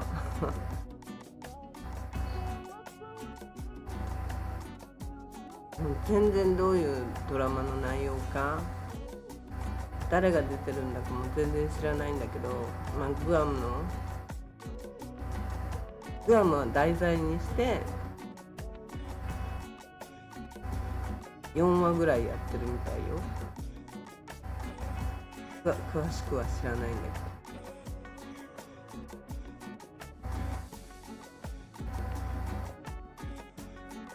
韓国のだよね、あれね。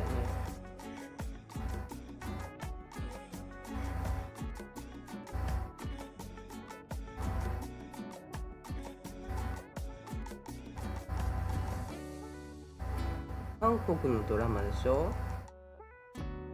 BS とかでもみんな見るの。 BS だっけなんだっけ、なんかで韓国ドラマがずっとやってるテレビがあるんでしょ今日本では。韓国も日本もある。韓国も日本もあるとは。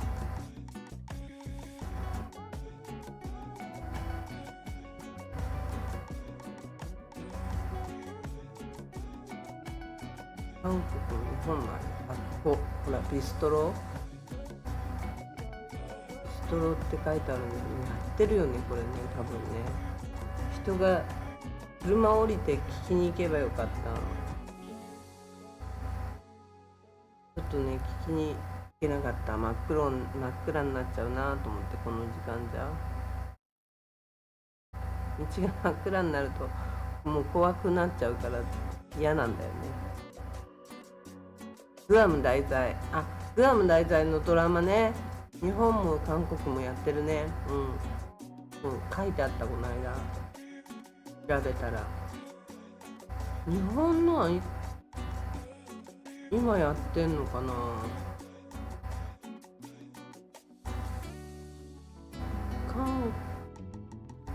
韓国はちょい前でしょ。ちょい前もう最近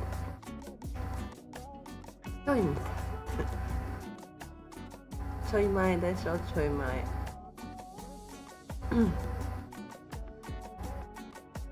ニモさんいなくなっちゃったの。ニモさん消えた。よ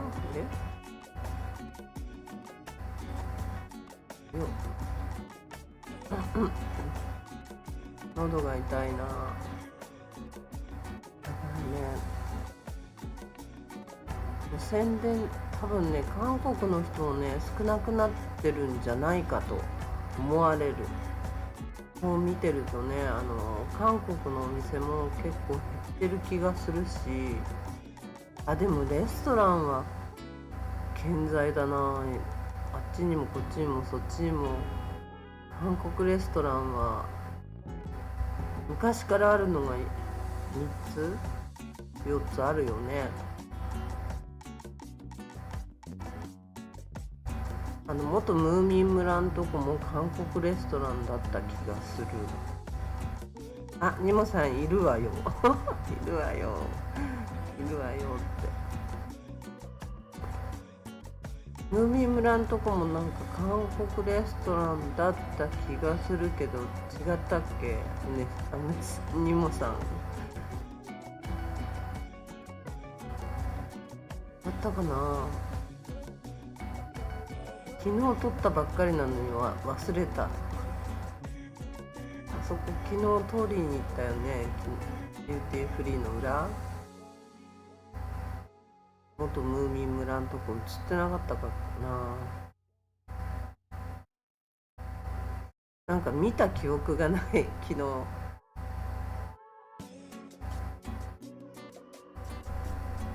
ょっととにかくねカジノの前の通りは暗すぎるね。あそこね、向こう側からクラウン側からどこが明るいかな。パセオ・デ・マリアナも金八さんとこしか明るくないような感じがする。花光の前までぐらいは明るいな。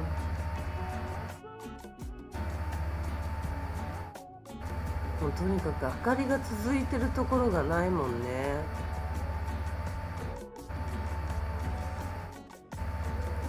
明かりがないとやっぱ夜は怖いなって思う感じ。そそくさと帰りたくなる。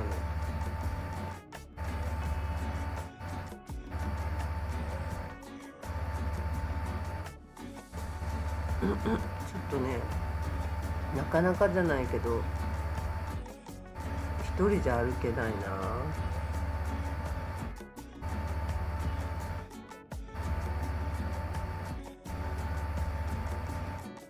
本当に暗かったよ。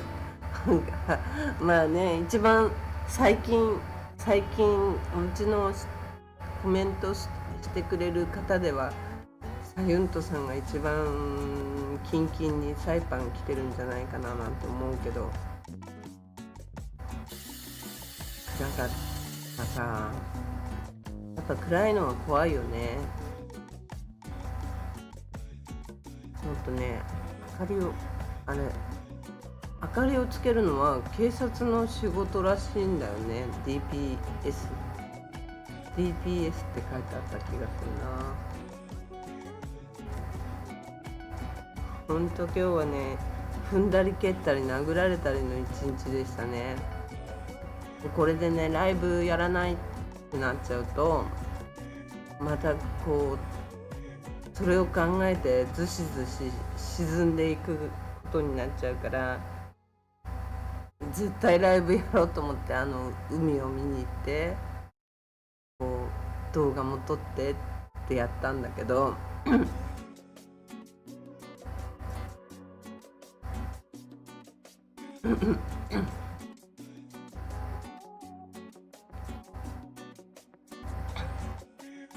水がね、ほんと水が出ないっていうのもめちゃめちゃ困るけどさ、水が知らないうちに出てんのはもっと困るよね。ほんとね、まだね、さっき映像で流れたところ、キッチンのところはね、昨日のものが洗えないぐらいで住んでて、でこの間穴を通したばっかりだった。穴下水を直したばっかりだったからまだ良かったんだけど、上よね、上の部屋のところがもう溢れ返ってました。洗面所っていうの、なんていうの、洗面所だよね、手洗うとこ。ほんとやられたって感じで、びしょびしょで水が溢れてましたよ、本当に。いや、もうああいうのを見てまたがっくりきてたから、もう思わずね、汚い水じゃないからも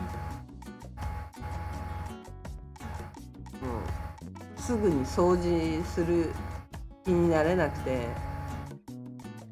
もう動画編集、今日撮ってきた動画の編集に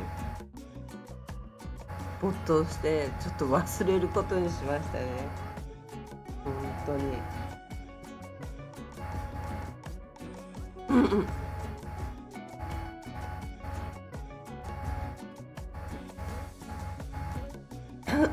喉痛い。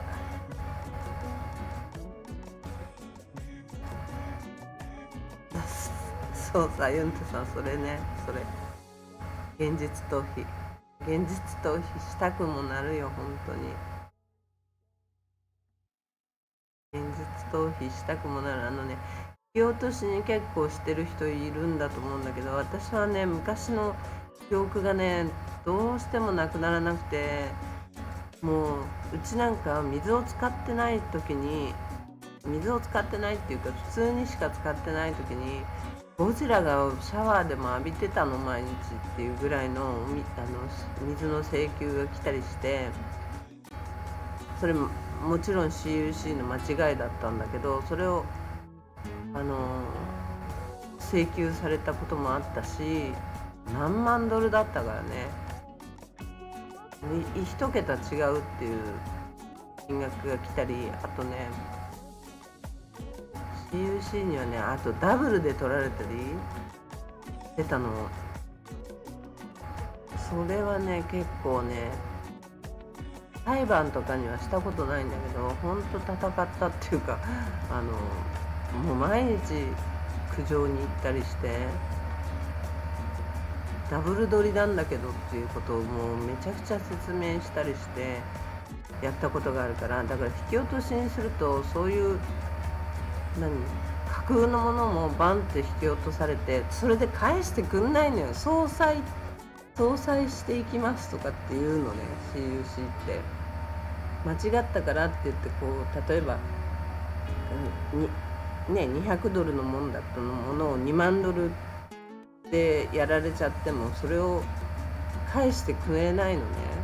払っちゃったものは相殺していきますっていうようなことを言うから、もう二度絶対間違えないように絶対チェックするぞっていう感じになっちゃってるわけで、私銀行にもやられてるから、サイパンの銀行には、銀行も自分の口座にお金をいくら入れてもお金が減ってったり、なんかたまんないぞっていうことがあったの。それ2つ同じ口座番号を作られてて、他の人が私の口座を使ってたっていうことがあって、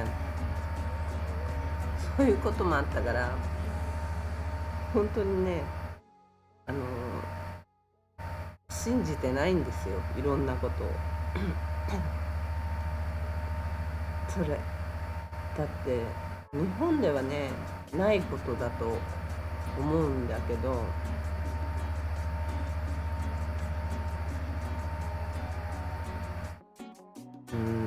なくないからね、サイパンだとあるあるだから、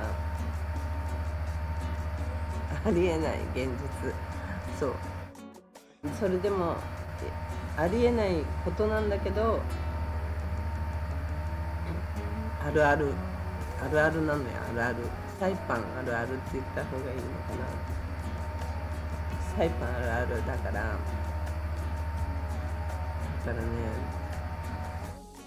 期日に自分で払いに行くっていうことが染みついてるっていうのを、それしか信じてないから、ちゃんと自分でチェックしてからの払いに行くあるあるあるある。もうそれさ、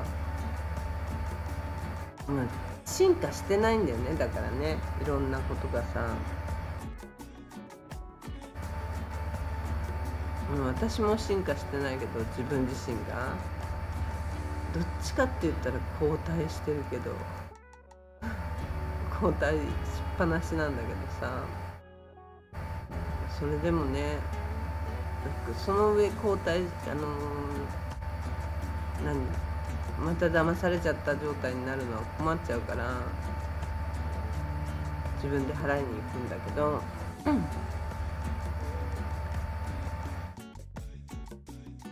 みんなまたそろそろみんな寝始めてる。もう1時なんだ。12時なんだね、日本はね。気づかないうちにだんだんね、みんな寝始めてる感じで、こういう時にね、大きな音楽とかかけてあげるとみんな起きるかもしれないよね、もしかしてね。そんなことない。